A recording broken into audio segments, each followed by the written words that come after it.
Baccho. Let me know if the audio visuals are clear. Good evening, everyone. Hopefully, all of you are doing fine. Now, as the exam is approaching, I'm sure that a lot of you would be confused and would be anxious at this point of time. But that's absolutely fine because you have been preparing quite well. ठीक है? So you do not have to worry. Tension लेने की जरूरत नहीं है. Just be cool and calm. ठीक है? चलो, great. Now let's start without any further delay. Be active, keep on answering in the chat box continuously throughout the session. Okay, and we will try to cover as many as important topics for surgery which have been asked in the previous year FMGE and NEET PG examinations and which are most probable in the upcoming examination as well. I'll share the PDF once the session has been done. Clear है बात? तो please keep stopping or bombarding the messages with basically PDF all the time. I'll share the PDF. I'll keep on annotating things. Clear? So don't worry about that. Understood? Chal. So now let's start with the session.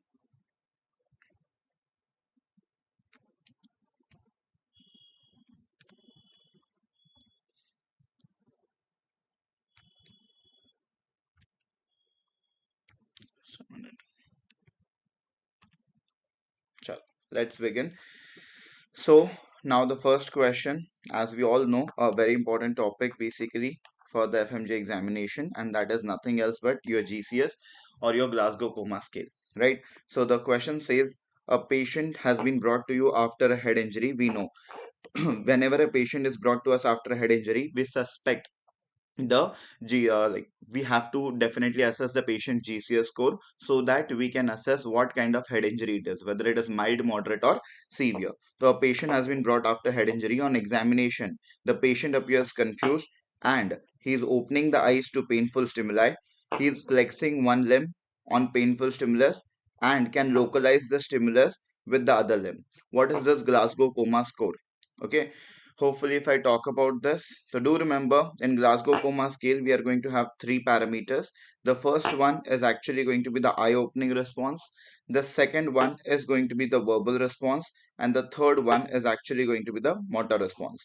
So if I talk about the eye opening response, do remember if the patient is opening the eyes spontaneously, then you have to give a score of E4 beta.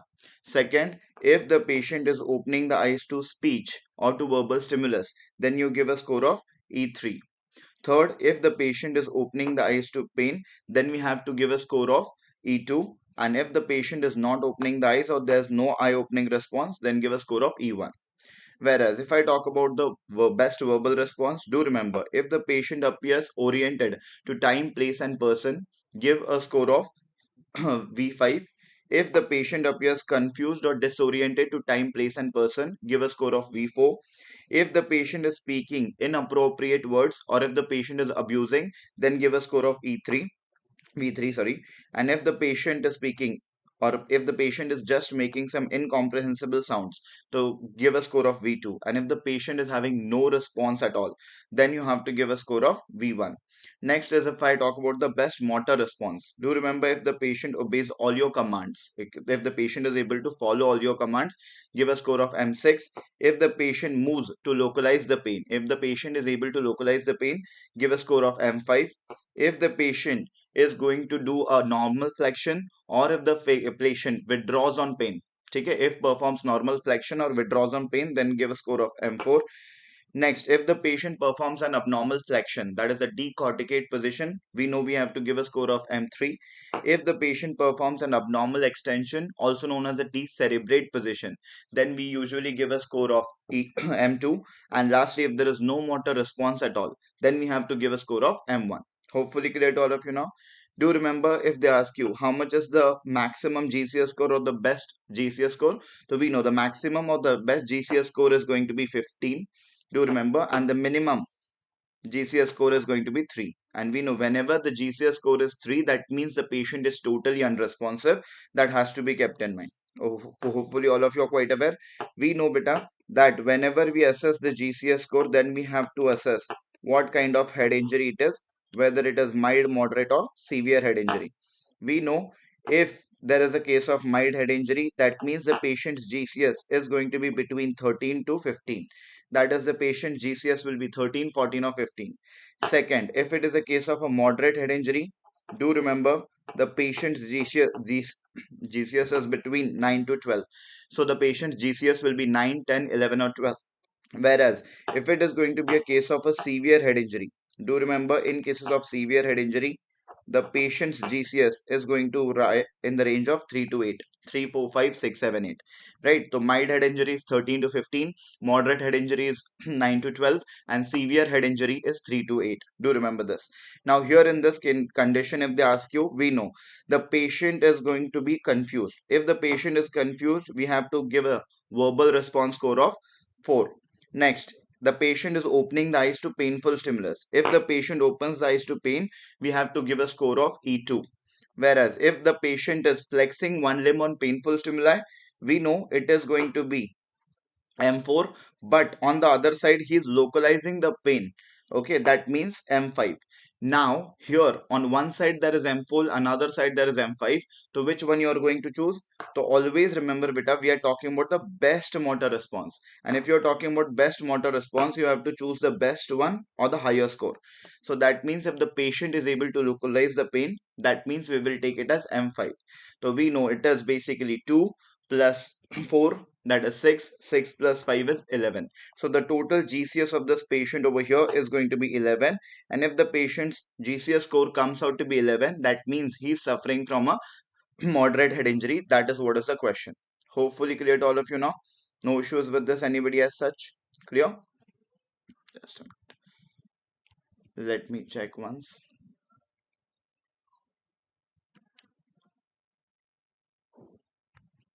I hope there is no issue as such. Right? There is some video lag.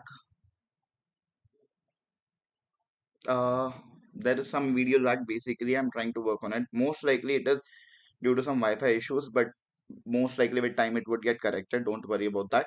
Okay, chalo, great. So just be active in the chat box, that is important. Chalo, next important, if I talk about this, which is question number 2.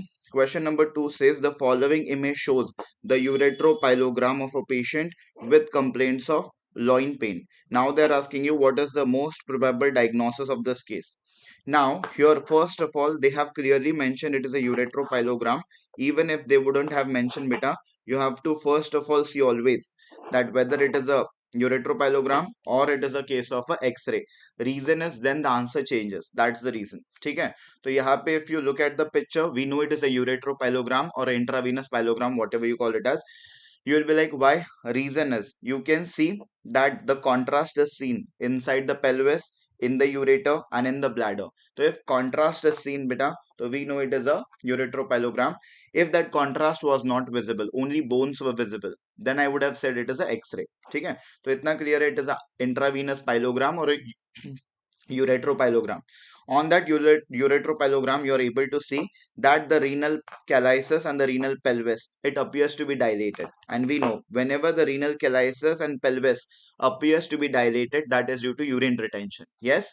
So there is some obstruction to the flow of urine, as you are able to see over here. And as there is obstruction to the flow of urine, that is the reason why there is urine retention. And due to that urine retention, you can see the renal calyces and the pelvis appears to be dilated. And here if you see the calyces properly, beta, these calyces are showing you clubbing. And I hope all of you are quite aware, whenever the intravenous pyelogram or whenever the uretropylogram will show you clubbing of calyces, we know it is a classical case of nothing else but option A, that is hydronephrosis. Right? This is a classical case of nothing else but option A, that is hydronephrosis. That has to be kept in mind. No issues with this, anybody? So do remember this point, HSA. Okay. So one thing is it is a IVU that you are able to see. Second is the calyces and the pelvis appear to be dilated, and a classical finding known as clubbing of calyces is visible. So we know it is a classical case of hydronephrosis. Option B says duplex kidney. Obviously, it is not a case of duplex kidney at all beta. ठीक है. Second says renal carcinoma. I am not able to see any kind of mass arising from kidney, so it is not a case of RCC. Next is renal stones. Now a lot of people are usually confused with renal stones, but for a renal stone beta, you don't do a contrast study like a uretropylogram. You just do a plain X-ray KUB. Clear है बात? यहाँ पे it is not a X-ray, यहाँ पे it is a uretropylogram. That is what they have clearly mentioned. Clear? Now this is what is a picture where you are able to see. Again, a uretropylogram is given, and in this uretropylogram, you are able to see there are two renal pelvis and there are two ureters. So we know whenever there are two renal pelvis and two ureter, it is a classical picture of nothing else but the duplex renal pelvis beta. Okay, this is a case of a duplex renal pelvis, also known as duplication of renal pelvis and ureter. And whenever there is a duplex renal pelvis and ureter, or a duplication of renal pelvis and ureter, we know the uretropylogram will classically show us the drooping lily sign. The lower pelvis which is there na, it classically appears like a drooping lily. So it classically gives us the drooping lily sign. Hopefully clear. तो याद रखना, when uretropylogram shows you the drooping lily sign, think about duplex renal pelvis. But when the uretropylogram shows you dilated pelvis along with clubbing of calyces, think about hydronephrosis. We know hydronephrosis mein treatment is nothing else but investigation of choice is nothing else but MAC3 scan. Okay, investigation of choice for a case of hydronephrosis is a MAC3 scan. On MAC3 scan, you can actually check for the renal function. So the best investigation to check for the renal function is the MAC3 scan. That is what is important. Whereas treatment in cases of hydronephrosis can be nephrostomy. If there is a severe retention of urine, then in those conditions you have to drain that urine. And drainage of the urine will be carried out with a procedure known as nephrostomy. And if the kidney has been damaged, then we go for a nephrectomy procedure. Hopefully clear? Chalo. Next is question number 3, which states we are having a patient who presents to us with complaints of obesity, constipation, bradycardia. Along with that, the patient is having a painless swelling of the neck. The histology of the tissue is given in the image below. What is the likely diagnosis? We know all these features, if you think about, that is obesity, constipation, bradycardia. We know all of these features are usually in favor of hypothyroidism, right? So we know obesity or weight gain, cold intolerance, decreased metabolism, constipation, bradycardia or bradyarrhythmias. In all of these features are suggestive of hypothyroidism, one thing. Second, if you look at the histological image, you are able to see two important things. One, inside the histopath, you are able to see these follicles. These are thyroid follicles. And inside these thyroid follicles, you can see a lot of blue dots. These are nothing else but your lymphocytes. So you can see a lot of lymphocytes or a lot of lymphocytic infiltrate is going to be seen. We are able to see a lot of lymphocytes or a lot of lymphocytic infiltrate. One point is that. Second important, you are able to see nothing else but the classical cells over here. And these eosinophilic cells or these pinkish cells that you are able to see on the histopath, these are classically known as the Hertel cells, right? So one thing is definitely you are able to see the classical lymphocytes, and secondly you are able to see the classical Hertel cells. These are the two important things that you will be able to see. Hopefully clear to all of you now. Chala. So these are the two things. One is lymphocytes and second is Hertel cells. And we know whenever lymphocytes and Hertel cells are going to be seen, it is a classical case of nothing else but option D, that is Hashimoto's thyroiditis. We know the diagnosis is very clear. That is option D, Hashimoto's thyroiditis, which is a chronic lymphocytic thyroiditis, and it is the leading cause for hypothyroidism. Due to Hashimoto's thyroiditis, there is permanent destruction of thyroid follicles. Due to that, the patient develops hypothyroidism. समझे बात? That is one thing. Second is, see, do remember in cases of Hashimoto's thyroiditis, the investigation of choice or the antibodies that will confirm the diagnosis, we all know it is known as the anti-TPO antibodies.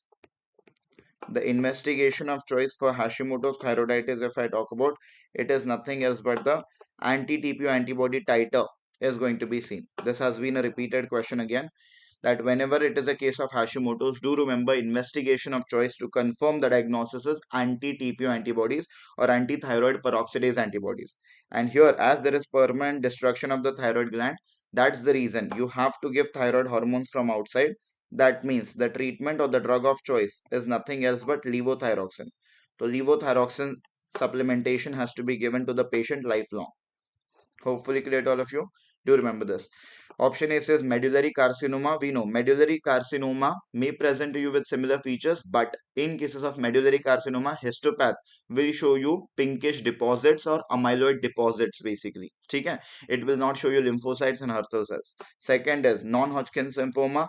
Thyroid lymphoma can be seen, but in patients of thyroid lymphoma which is there basically beta, you will be able to see a lot of lymphocytic cells but no Hurther cells as such.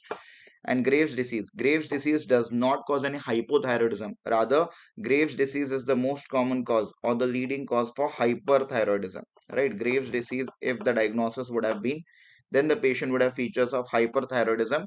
That is nothing else but patient would have heat intolerance, increased metabolism, weight loss, tachycardia, tachyarrhythmias. These kind of features would have been seen in Graves. And we all know what are the antibodies seen in patients of Graves disease. I hope all of you are quite aware.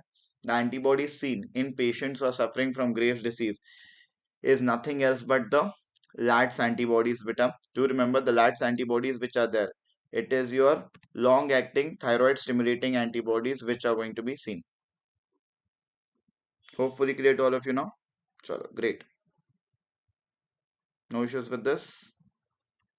Chalo. Now let's talk about the next question beta. If I talk about the next question, that is question number 4.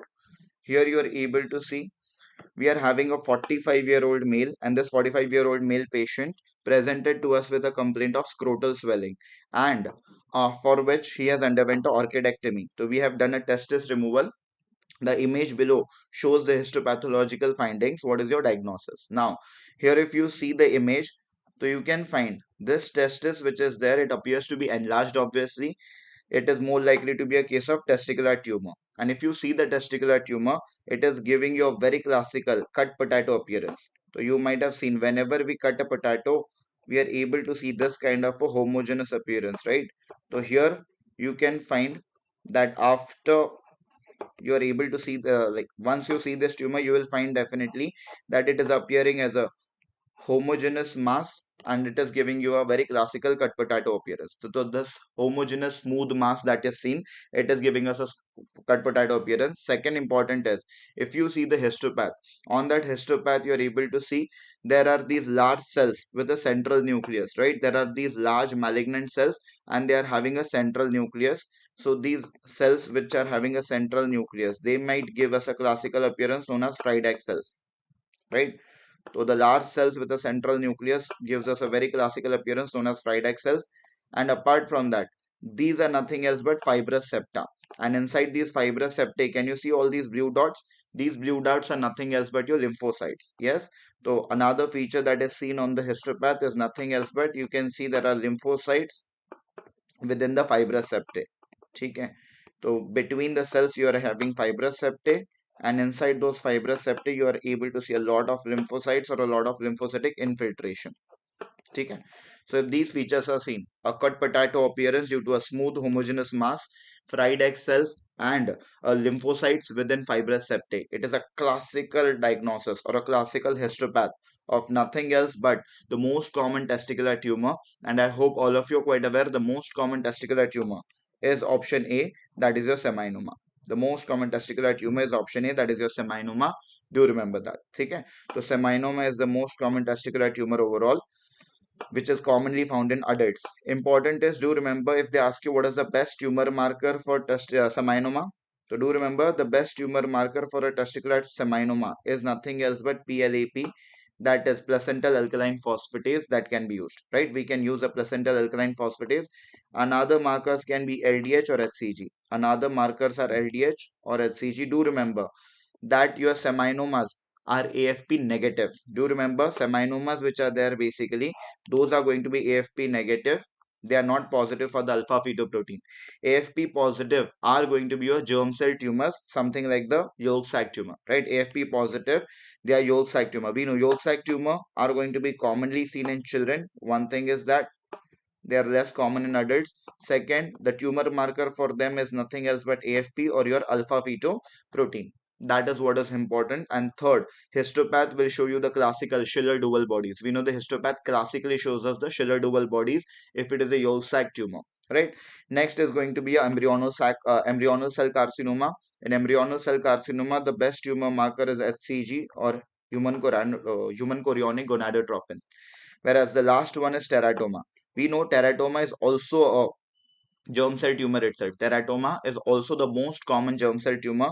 Here, you have to remember again the tumor marker is AFP or alpha fetoprotein. Teratoma mein the tumor marker is AFP or alpha fetoprotein. And do remember that teratoma or a dermoid cyst is basically going to have derivatives of all the three germ layers. And this was the recent picture in the examination. Do remember that there will be bone, there will be teeth, there will be mucosa, there will be tissue, there will be everything. And if there is a testicular tumor or a ovarian tumor which is showing you derivatives of all the three germ layers, endoderm, ectoderm and mesoderm, please think about teratoma or dermoid cyst as the diagnosis, which is a germ cell tumor and it is positive for alpha fetoprotein. Hopefully clear to all of you now. So these are the points that you need to remember. Do remember that whenever there is a testicular tumor, one very important point, and that is nothing else but in cases of a testicular tumor, the transscrotal FNSC or a transscrotal biopsy is going to be contraindicated. So transscrotal FNSC or biopsy are contraindicated. Okay, investigation is done just by an ultrasound along with tumor markers, and treatment is nothing else but a high inguinal orchidectomy. Treatment is nothing else but a high inguinal orchidectomy has to be done. Hopefully clear to all of you now. Chalo. So this is what is important to be remembered about the testicular tumors. Do remember another important point. Clear, seminoma is the commonest one that is asked in the examination.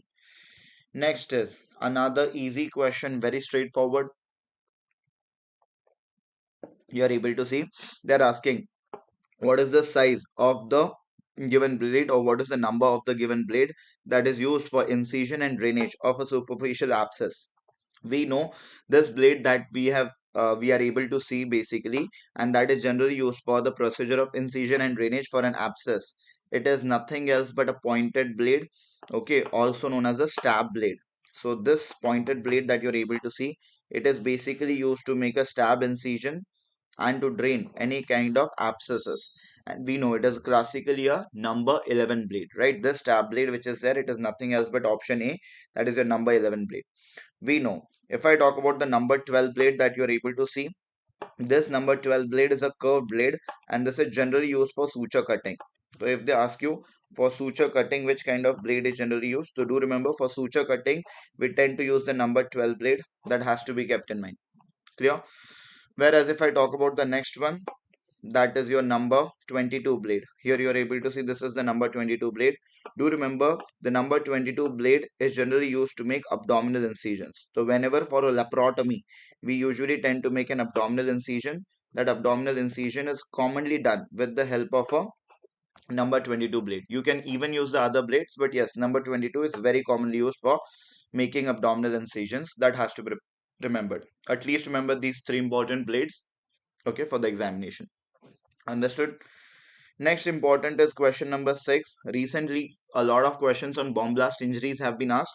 So if they ask you, in a blast injury now, which among the following organ is least vulnerable to the blast wave? So they are asking you that among the following organs, which is the least vulnerable organ or the least damaged organ if there is a blast wave or if there is a bomb blast injury? Let me know in the chat box. A, B, C, D.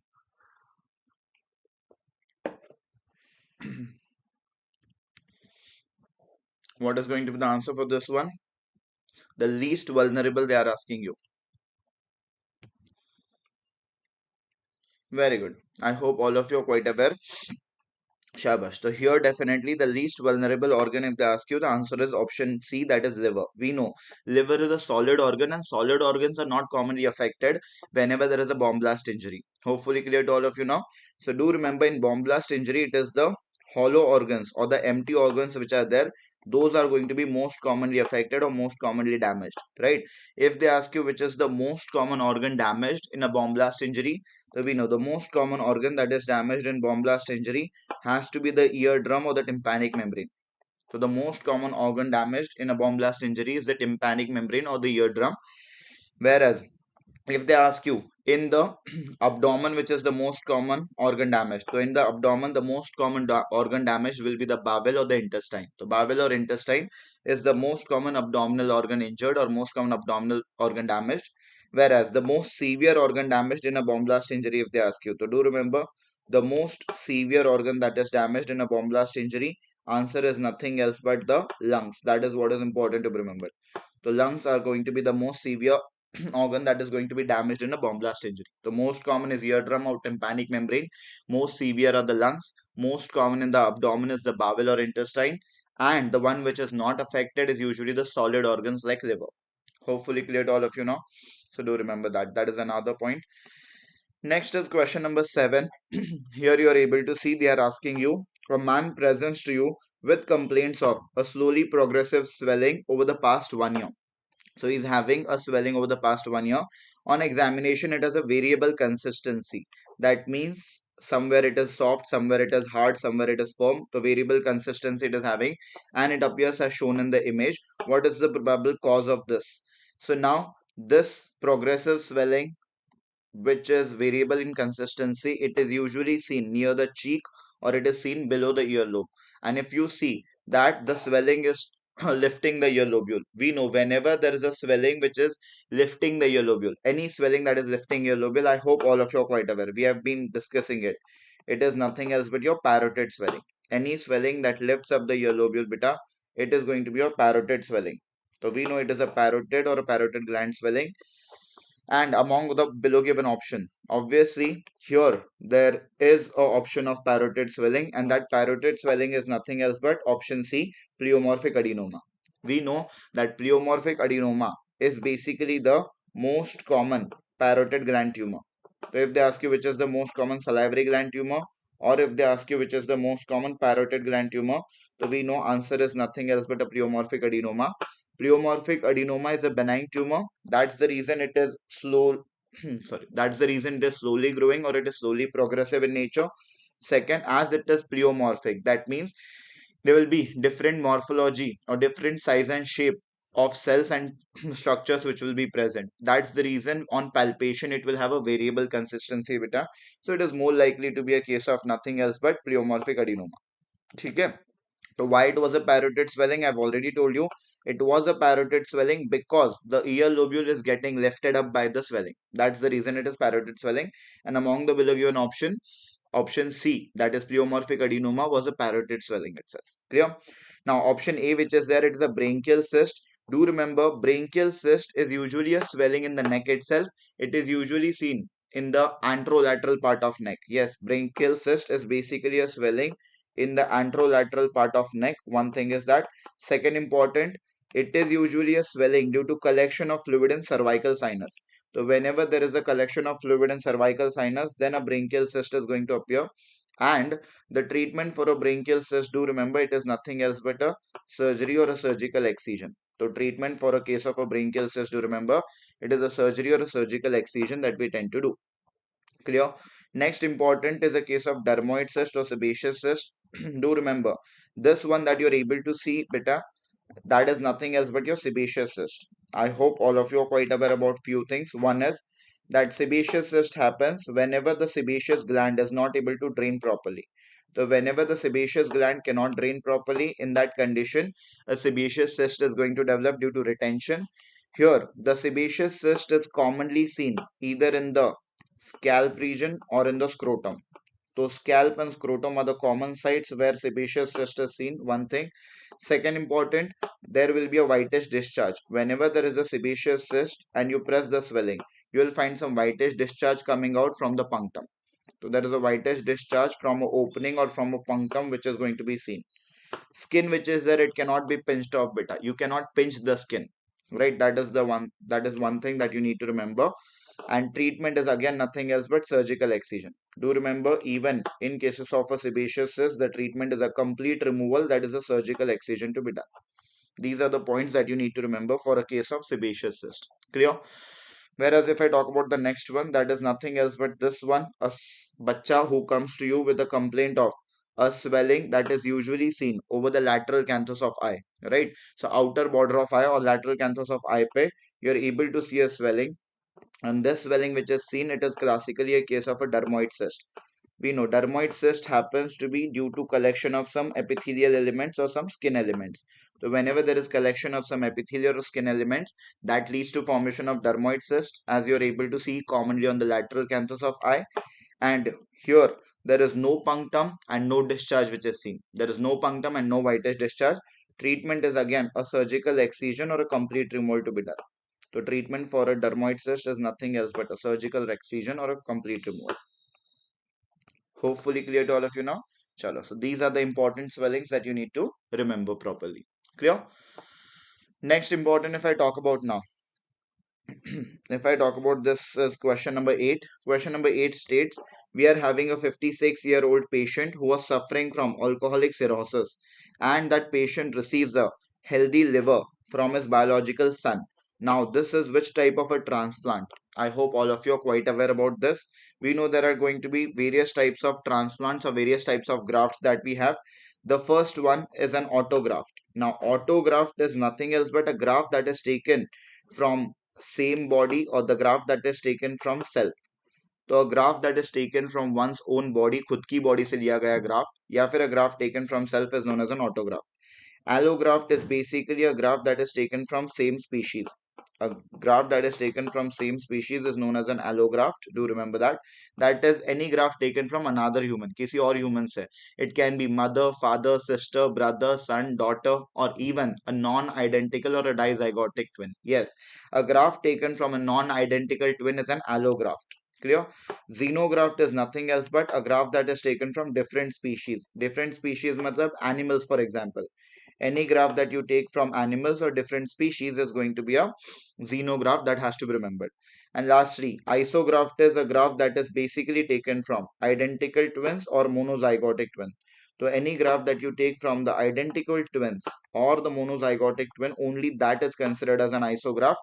The non-identical twin से लिया हुआ graft is considered as an allograft. Hopefully clear. So here the graft was basically taken from the biological son. That means from another human or from the same species. As the graft has been taken from another human, we know it is an example of option B, that is the allograft. Hopefully clear. Chalo, great. Do remember, if they ask you about graft failure, there are a few points that you need to remember. Do remember maximum rejection rate if they ask you.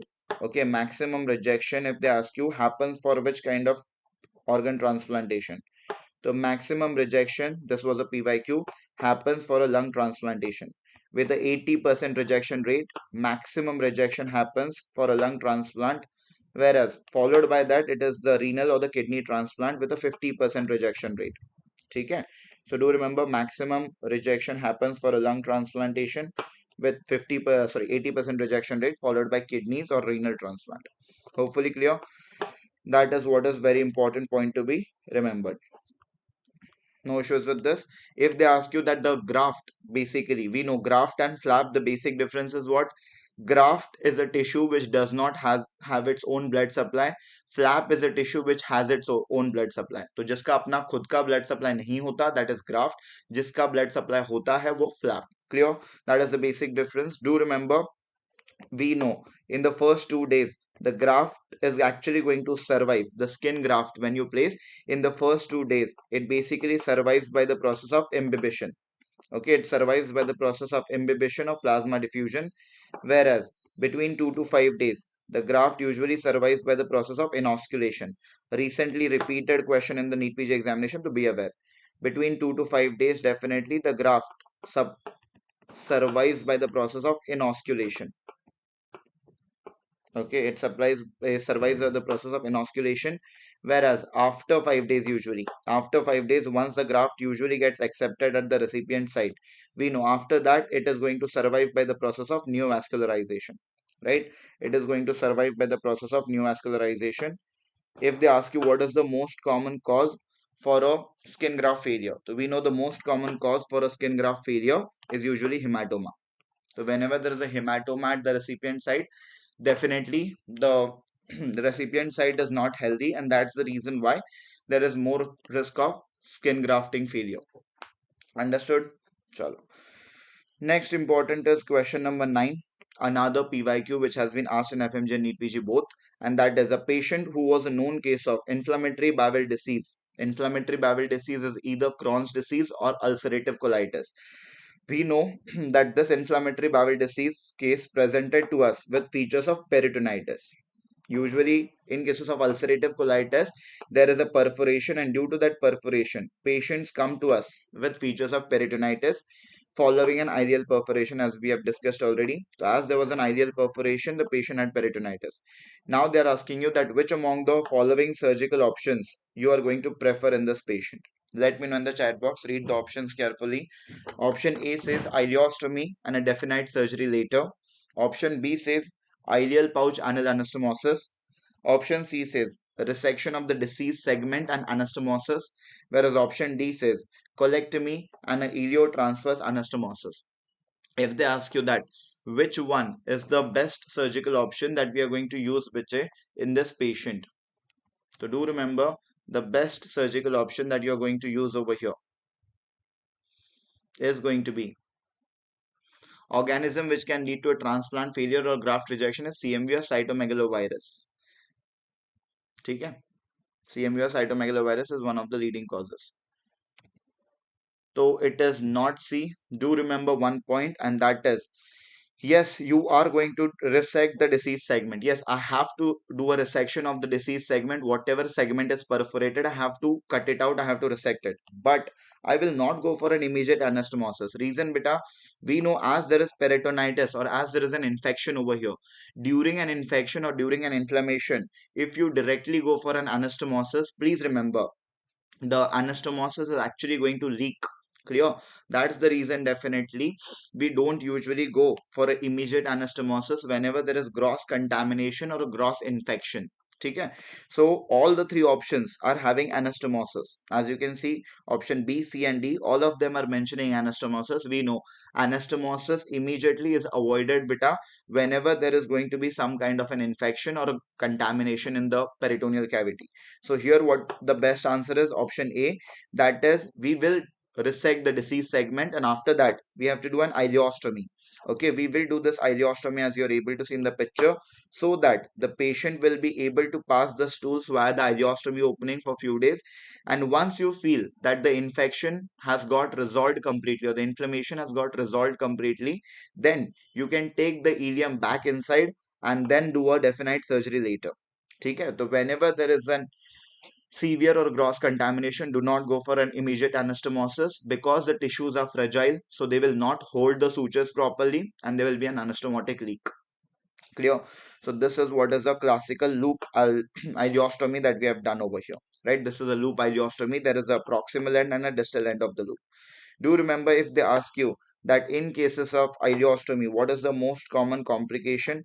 So do remember, in cases of ileostomy, okay, the most common complication of ileostomy, if they ask you, so I hope all of you are quite aware, in ileostomy, the effluent which is there, it is liquid in nature. That's the reason it causes inflammation of the surrounding skin. So there is going to be a skin excoriation or dermatitis. So skin excoriation or dermatitis is the commonest complication which is going to be associated with ileostomy. And in ileostomy, as we know, the effluent or the excreta is liquid in nature. So patient will have a risk of electrolyte disturbances. Do remember, patient would have a risk of electrolyte disturbances, has to be kept in mind. Understood? Chalo. Next is another favorite questions of your examiners from scores. It is nothing else but the qSOFA. So here they are asking you which among the following is not a part of the qSOFA score or the quick sequential organ failure assessment score. So we know we have the qSOFA score or the quick sequential organ failure assessment score. Among this, which is not a part of the parameters of qSOFA. I hope all of you are quite aware that the qSOFA parameters can be either remembered by the mnemonic GB road or by the mnemonic bar. As I always say, whatever is close to your heart, remember that one. That's fine. Clear? Both of them are same. We know definitely when I talk about the GB road of bar. So basically, GB road, if you say, the G stands for GCS, that is Glasgow Coma scale, and that Glasgow Coma scale is used to assess the altered mental status of the patient. Clear? Next important, The B basically stands for blood pressure, that is systolic blood pressure, especially when it is less than equal to 100 millimeters of mercury. And third, R stands for the respiratory rate, whenever the respiratory rate is more than equal to 22 breaths per minute. Okay, so do remember, whenever the patient's qSOFA score is basically 0 to 1, we know it is not a high risk basically for in hospital mortality. But whenever the patient's qSOFA score will be either 2 or 3, that is a very high risk for in hospital mortality or in hospital death, because it is a sign of severe sepsis, and due to that severe sepsis the patient may die, or there will be a high risk of mortality in the patient. Samjhe baat? So do remember, this is what is the classical qSOFA score. So we know option A, Glasgow Coma score. Yes, a Glasgow Coma scale, it is a parameter to assess the patient's mental or neurological status. Option B, systolic blood pressure. Yes, to assess the circulatory status, we use systolic BP. Option C, pulse rate. No, we know that pulse rate is not a part of the qSOFA score. Option D, respiratory rate. Yes, it is a part again to assess the respiratory status. The answer has to be option C, that is pulse rate is not a parameter included in the qSOFA or the qSOFA score. Clear?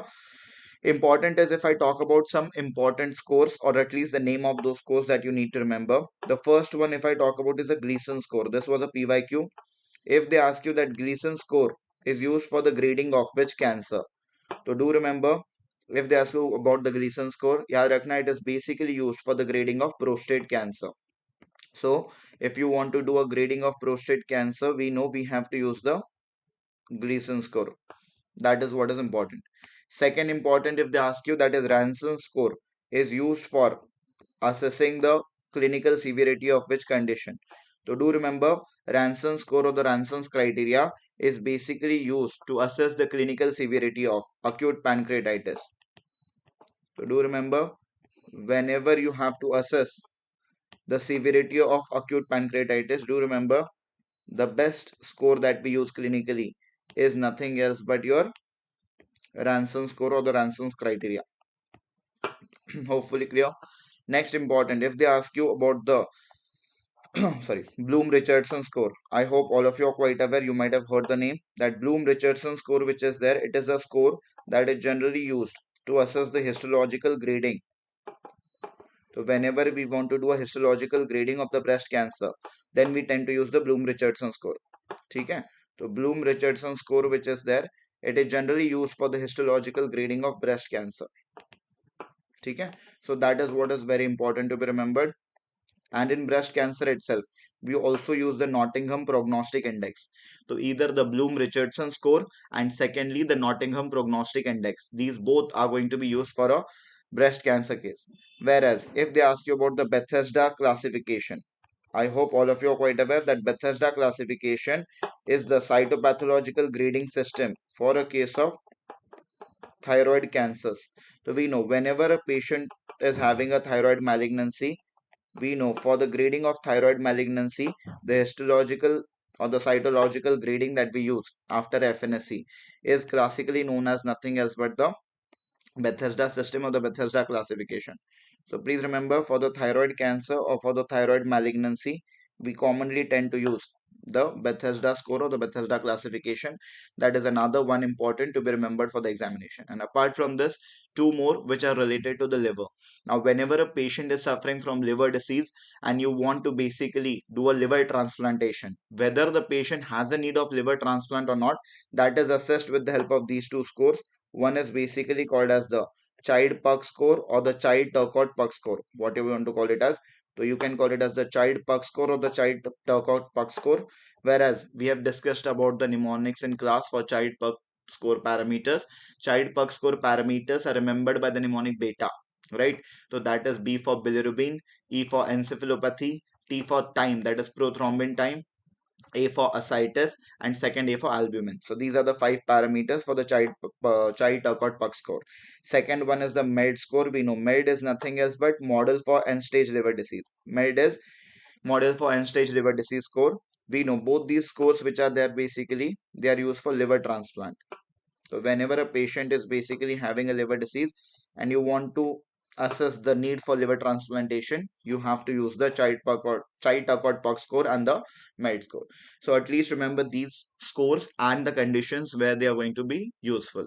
Hopefully clear. And do remember all the parameters of the qSOFA because you cannot miss out on this. Clear? We know which another score has the same three parameters as the qSOFA score. Let me know in the chat box. Which is another score which has exactly the same three parameters as the qSOFA score. Let me know in the chat box. I hope all of you are quite aware about this. What is the exact same three parameters? Anybody?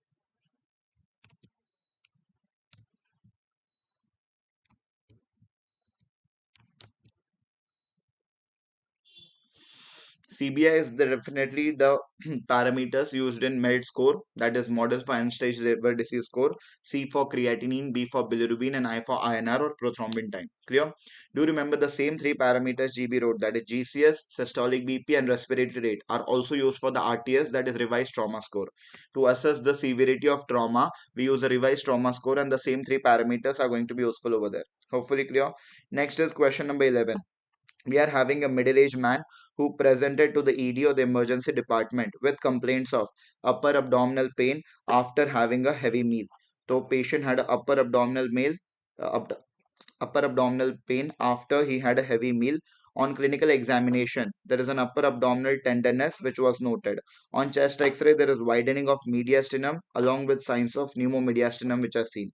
What is the probable diagnosis they are asking? So I hope all of you are quite aware. They are giving you a history of heavy meal in the patient, that is binge eating you could say, and due to that the patient might have had a lot of retching or vomiting. And we know when the patient would have a lot of retching or vomiting, you can definitely think about either a case of malarious tear or a case of Boerhaave syndrome, which is an esophageal perforation. Now we know here they are mentioning about upper abdominal pain. We know that in cases of malarious tear, basically pain or tenderness, they are less likely. In malarious tear, patient has upper GI bleeding, that is hematemesis or melena, but pain or tenderness is less likely in cases of malarious tear. Second important, they are mentioning about widening of mediastinum along with features of pneumomediastinum. We know pneumomediastinum, when they say on the chest X-ray, you will be able to see there is collection of gas all around the heart, or there is collection of gas basically inside the mediastinal cavity. So these are the features of pneumomediastinum. So we know pneumomediastinum means the esophagus has got perforated. That is a case of Boerhaave, right? And as the esophagus has got perforated, therefore the gas went outside in the mediastinal cavity, leading to pneumomediastinum. So this is a classical case of option A, that is spontaneous perforation of the esophagus. We know spontaneous perforation of esophagus happens to be a case of Boerhaave syndrome. And whenever the patient is a case of Boerhaave syndrome, we know here there is a classical triad which is going to be seen. I hope all of you are quite aware about that. The classical triad seen in patients of Boerhaave syndrome is known as the macular triad. And I've told you always to remember the macular triad by a mnemonic known as CVS. What is the mnemonic CVS for macular triad? C basically stands for chest pain in the patient. The patient may have chest pain. Second, V stands for vomiting. And remember that basically S stands for subcutaneous emphysema.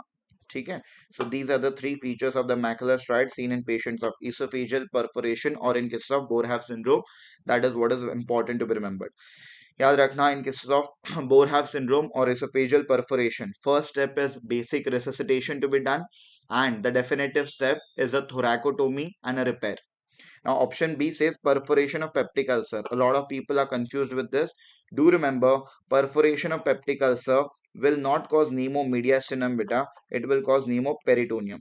So whenever the peptic ulcer is going to perforate, obviously the air will go inside the peritoneal cavity. And when the air will go in the peritoneal cavity, that will cause pneumoperitoneum and not pneumomediastinum. Clear? And on X-ray, it will show us a very classical gas under diaphragm and not a widening of mediastinum. Clear? So that is what is the basic difference in cases of perforation of peptic ulcer. Okay? So if they would have said along with upper abdominal pain, if they would have talked about a chest X-ray showing gas under diaphragm or the cupula sign, then we would have thought about a case of pneumoperitoneum, that is a peptic ulcer perforation. Foreign body in esophagus obviously will not cause these kind of features. And rupture of emphysematous bulla. Rupture of emphysematous bulla commonly causes pneumothorax more than pneumomediastinum. Clear? So that is what is important. And for that, they should have mentioned that the patient is a chronic smoker or the patient is having underlying emphysema, something like that. Clear? Or a case of Marfan syndrome. Some history should have been given. Next is this question which says question number 12 and that is saying which among the following should be the most appropriate treatment for a case of RCC or a renal cell carcinoma whenever the tumor is less than 4 centimeter in size. I hope all of you are quite aware whenever the tumor is going to be less than 4 centimeters in size. Here, the treatment is very clear. It is nothing else but option A, that is a partial nephrectomy. We don't need to remove the whole kidney. We just go for a partial nephrectomy. So do remember in which conditions we tend to do partial nephrectomy.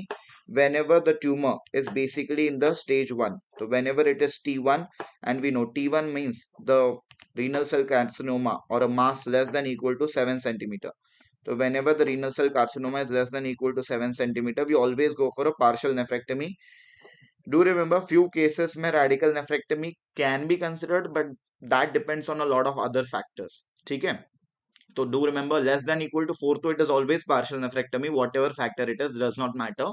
But 4 to 7 centimeters may depends on the factors, but mostly for the examination you can remember that whenever it is in the stage T1 that is less than equal to 7 centimeter size, go for partial nephrectomy as the answer. Second, if there is a bilateral RCC or a bilateral renal cell carcinoma, again we prefer doing a partial nephrectomy only because you cannot remove the whole kidneys if it is a bilateral renal cell carcinoma.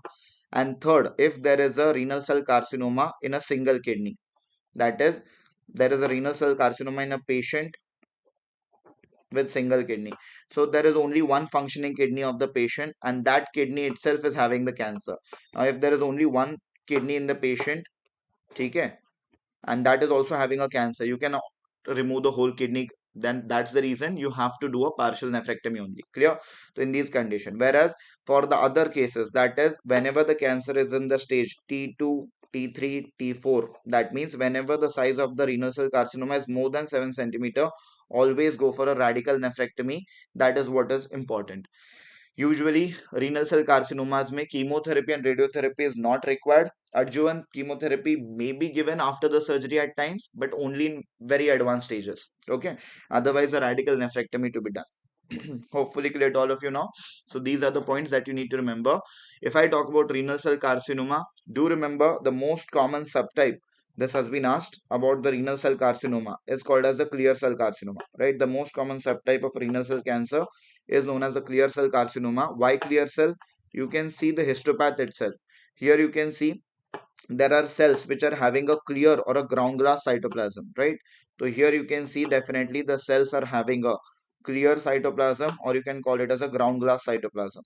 So it is a very classical case of nothing else but a clear cell carcinoma. And a PYQ was that clear cell carcinoma basically is associated with which gene mutation. So do remember this clear cell carcinoma is very commonly associated with the VHL gene mutation, that is von Hippel-Lindau gene mutation. That has been a PYQ in FMG and NEET PG both. So VHL gene mutation is commonly associated with clear cell carcinoma. Do remember one point. And second point is clear cell carcinoma commonly arises from the PCT or the proximal convoluted tubule. Majority cases of clear cell carcinoma arise from the PCT or the proximal convoluted tubule. That has to be remembered. Whereas if I talk about the other one, here you can see the histopath. Here the histopath which is there, it is classically showing you polygonal cells, right? There are polygonal cells basically, and these polygonal cells which are there, they are giving us a very classical plant cell like appearance. So whenever there is a polygonal cell which is having a resinoid nucleus, okay? Whenever there is a polygonal cell having a resinoid nucleus, it gives us a classical plant cell like appearance. And I hope all of you are quite aware whenever there is a plant cell like appearance, think about chromophobe RCC or the chromophobe type as the diagnosis. So we know the diagnosis in this case is nothing else but a chromophobe RCC or a chromophobe renal cell carcinoma. And one point to be remembered for a chromophobe type of renal cell carcinoma, that among all the subtypes of renal cell carcinoma, chromophobe type has the best prognosis. So if they ask you which renal cell carcinoma is going to have best prognosis, answer is going to be the chromophobe variety, and it is going to have the classical plant cell like appearance on the histopathology. Hopefully clear to all of you. So these are the points to be remembered for a RCC or a renal cell carcinoma. Do remember that. Next is question number 13. They say we are having a 38-year-old man who was brought to the ED or the emergency department after suffering a stab injury to the lower chest. On presentation, he had bradycardia along with hypotension, which did not improve despite IV fluid administration. You gave IV fluids, but the patient's condition did not improve. Chest radiography or chest X-ray shows there is clear lung fields. So there is no signs of pneumothorax, no signs of hemothorax, okay, which are going to be seen on the chest X-ray. Now they're asking you what is the next step in management of the patient. Let me know in the chat box what is going to be the next step in managing the patient. What do you think?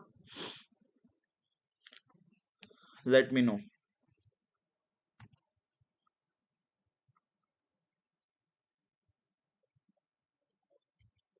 Very good. It is nothing else but we have to go for a e-fast beta, that is an extended fast that has to be kept in mind. Clear about? So yes, very good. All of you. Answer has to be option A. That is your e-fast or an extended fast. Reason is patient came to us with a penetrating injury or a penetrating trauma to the lower chest.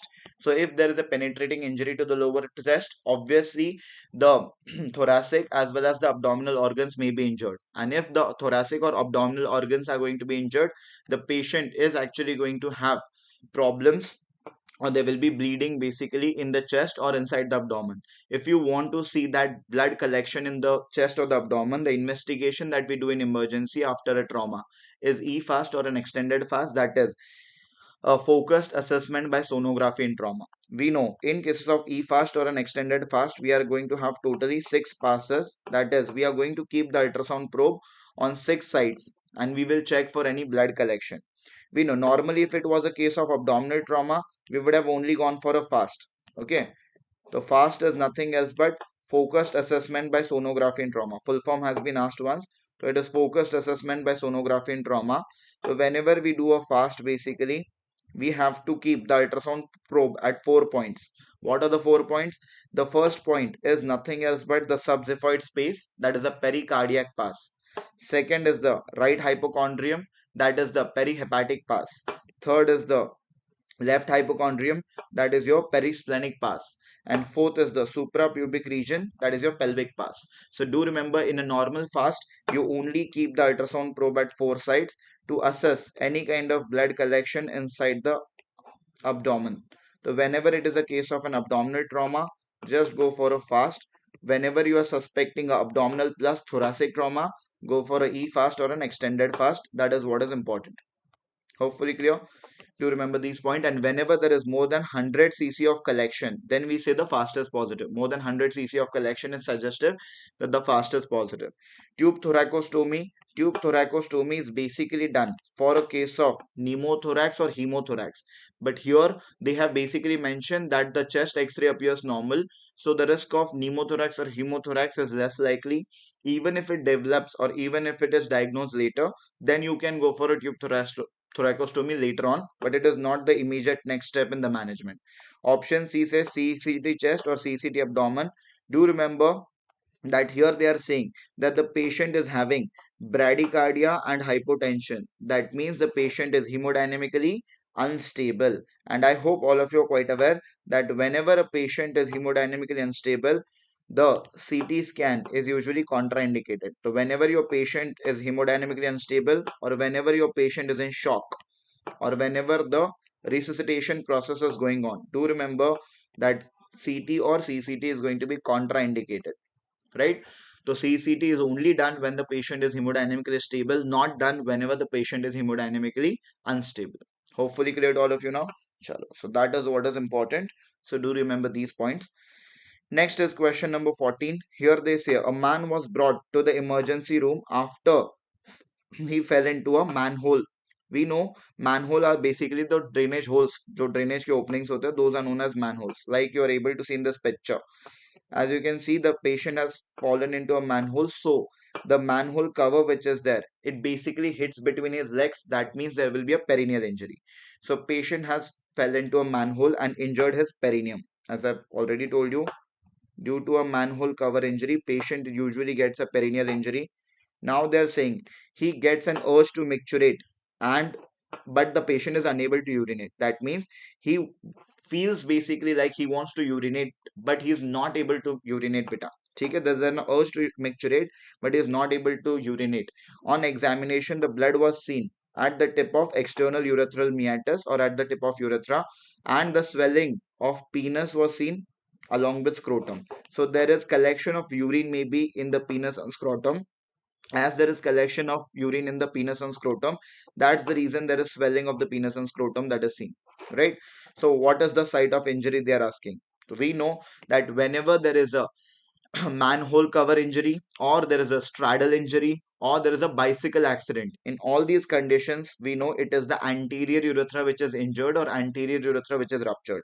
And anterior urethral injury, more common is the bulbar or penile. So obviously we know more common is the bulbar or the perineal urethral injury. So answer to this question is more likely option B, that is a bulbar urethral injury. So do remember, manhole cover injury, straddle injury or bicycle injuries. In these conditions it is the perineal trauma. So commonly it is the bulbar urethral injury or the bulbar urethral rupture. And whenever there is an anterior or bulbar urethral rupture, I have told you the collection of urine or the extravasation of urine happens in the superficial perineal pouch along with scrotum, along with penis and the anterior abdominal wall.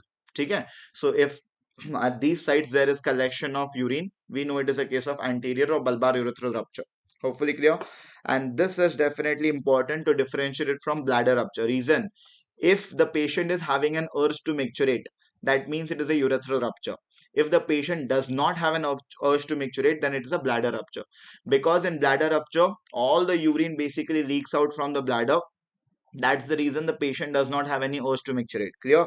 So as they mention about urge to micturate, we know that option C, that this urinary bladder rupture was easily ruled out. That is what is important. And any which ways, whenever there is urinary bladder rupture or there is a membranous urethra rupture, in both these conditions the urine collection does not happen in the penis and scrotum, right? Whenever there is a posterior urethral rupture or a membranous urethral rupture, we know the urine collection happens in the deep perineal pouch or the pelvic cavity. Clear? And it does not happen due to a manhole injury or a straddle injury. It basically happens due to a pelvic trauma or a pelvic fracture. Okay? Ureteric injury, no, it is not a case of an ureteric injury. So this is what is the investigation that we do for a ureteric rupture or a ureteric injury, and we know that investigation is known as RGU or a retrograde urethrogram. And whenever you see this contrast study called as a retrograde urethrogram, you can see this is the urinary bladder. So in front of that, the first part of the urethra is known as prostatic urethra, which is surrounded by the prostate basically. So do remember, ये anatomy पता होनी चाहिए, because they give you the picture of retrograde urethrogram after urethral rupture and they ask you what is the site of injury. So do remember, this part which is close to the bladder or inside the pelvic cavity, that is the prostatic urethra. The one which is exactly in front of pubic symphysis, the part of urethra which is narrow and which is exactly in front of pubic symphysis, yaad rakhna, that is membranous urethra. Okay, this is the commonest site in the posterior urethra to rupture due to a pelvic trauma or a pelvic fracture. Next important, this is the bulbar urethra or the perineal urethra. Okay, in anterior urethra, the most common site of injury or rupture is this bulbar or the perineal urethra. And whereas this one is the penile urethra, the urethra that lies inside the penile shaft, it is basically the penile urethra. Hopefully clear to all of you. Now, definitely, when they ask about urethral injury, as I've told you, whenever there is deep extravasation of urine or deep collection of urine, that means whenever there is collection of urine in the deep perineal space or the deep perineal pouch, okay, or the urine which is there, it is collected inside the pelvis around the urinary bladder or around the prostate. So please remember, basically beta, it is nothing else but a case of your sorry, posterior urethral rupture or a membranous urethral rupture, which mainly happens due to the pelvic fractures during a road traffic accident. And do remember, whenever there is a posterior or a membranous urethral rupture, in this condition, okay, in a posterior or a membranous urethral rupture, in this condition, do remember that the urine collection will not spread to the peritoneal cavity. That is important. Whereas if I talk about superficial extravasation or superficial collection of urine, that means whenever there is collection of urine in the superficial perineal space or the superficial perineal pouch along with the scrotum, penis and the lower part of the anterior abdominal wall, please think about a case of a anterior urethral rupture or a bulbar urethral rupture, which mainly happens due to the straddle type of injuries basically. Okay, straddle injuries or the manhole injuries or the bicycle injuries that I've told you. And here it is nothing else but a case of a anterior or a bulbar urethral rupture. And here the urine collection is usually not seen in the thigh. Okay, so here urine collection is less likely to be present in the ischoanal fossa or in the thigh region. Hopefully clear to all of you now. Chalo. So these are the points. And we know whenever there is a urethral rupture, go for a suprapubic catheterization or a suprapubic cystostomy to be done. That is directly drain the bladder by inserting a suprapubic catheter. Clear? Next is question number 15. This is a question which says a patient underwent a surgery for a breast carcinoma. We know for a breast cancer, usually the females undergo a mastectomy surgery. So this female might have undergone a mastectomy surgery. And after this surgery, they are saying she now presents to you with a complaint of painless swelling involving the arm. As you are able to see in one of her arms, basically, there's a huge swelling, okay, which is painless in nature. They're asking you what is the likely diagnosis. Let me know in the chat box. Options are option A lymphedema, option B lymphangiosarcoma, option C venous thrombosis, or option D cellulitis. What is this likely swelling which is going to be seen in her arm? I hope all of you are quite aware. Here the swelling that you are able to see which is in her arm.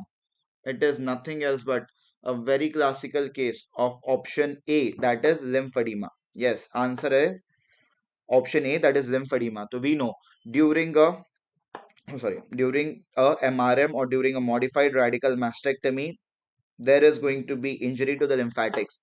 And when there is injury to the lymphatics, there is a lymphatic leakage which will happen. And all that lymph is going to collect in the patient's upper limb on the same side.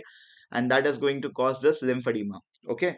So here it is a case of lymphedema. If the patient had this lymphedema for a span of almost 8 or 10 years, then the patient may develop a secondary malignancy of the lymphatics. And that secondary malignancy of the lymphatic would be called as a lymphangiosarcoma. Do remember, this lymphangiosarcoma does not develop immediately. It develops when there was a lymphedema for 8 to 10 years after that, and it is usually a painful swelling, not a painless. ठीक है, lymphangiosarcoma में nerve involvement may happen, and that's the reason a painful swelling will be seen. And secondly, these kind of skin changes are going to be seen. So this is a classical picture that you can see, beta, of a lymphangiosarcoma. And I hope all of you are quite aware now. We have been discussing that this lymphangiosarcoma, which develops after 8 to 10 years of lymphedema, is classically known as which syndrome if they ask you. This is classically known as which syndrome? That was the PYQ. So we know it is classically called as the Stewart-Travis syndrome. It is classically known as the Stewart-Travis syndrome. So whenever there is a secondary lymphangiosarcoma which develops after 8 to 10 years of lymphedema, we know it is classically called as the Stewart-Travis syndrome. This has been a PYQ need to do remember this. Hopefully clear. Chalo, so skin color, skin changes along with pain, if they would have mentioned, and that too with a very long lymphedema history, then I would have said it as option B or lymphangiosarcoma. Samjhe baat? Next, it is not a case of venous thrombosis. Venous thrombosis basically happens due to pooling up of blood or due to blockage of the veins. ठीक है, and that happens due to prolonged immobilization and not usually in the upper limbs, mainly in the lower limbs or the deep veins of the lower limbs, right? Next is cellulitis. No, cellulitis is going to be extremely painful condition. ठीक है, whether it is venous thrombosis or it is cellulitis, these two are also extremely painful condition. Here they are saying it is a painless swelling. Hopefully clear. So that is what is important to be remembered. If they ask you after MRM or after modified radical mastectomy, yes, patient may develop a lymphedema, but what is the most common complication? So I hope all of you remember, most common complication of MRM or modified radical mastectomy is a seroma beta. Seroma is nothing else but collection of serous fluid. So whenever there is collection of serous fluid at the surgical site after MRM surgery, we definitely have a seroma which is going to develop. And a PYQ was what is the treatment for a seroma if it develops. So we know whenever a seroma develops at the surgical site, treatment is nothing else but aspiration. Yes, a needle aspiration of that seroma has to be done, and after doing a aspiration of that seroma, apply a pressure bandage. Reason, if you will not apply a pressure bandage, there will be recurrence. So that's the reason, if you want to prevent the recurrence of a seroma, Please apply a pressure bandage after the procedure.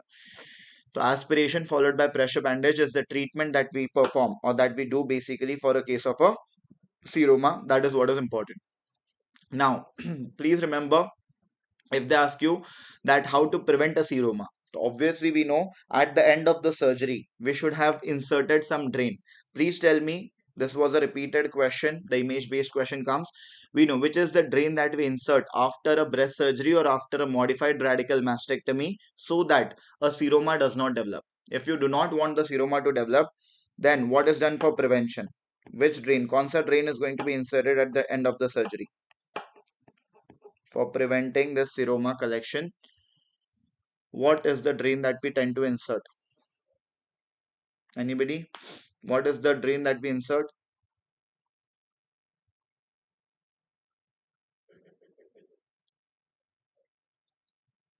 I hope all of you are quite aware. The drain that we commonly insert is nothing else but the Romovac suction drain, beta. याद रखना, the drain that we tend to insert is a Romovac suction drain. ठीक है? So do remember, the Romovac suction drain is going to be inserted if you want to prevent the seroma collection at the end of the modified radical mastectomy surgery. Another question that comes is, after a modified radical mastectomy, patient comes to you with complaints of chest pain radiating to the arm. Okay, and they will ask you which is the nerve injured. So after a modified radical mastectomy, the most common nerve injury that happens. Okay, so modified radical mastectomy के दौरान definitely the most common nerve that is going to be injured, it is nothing else but ICBN, we all know, that is intercostobrachial nerve. So do not mark it as axillary nerve or long thoracic nerve. No.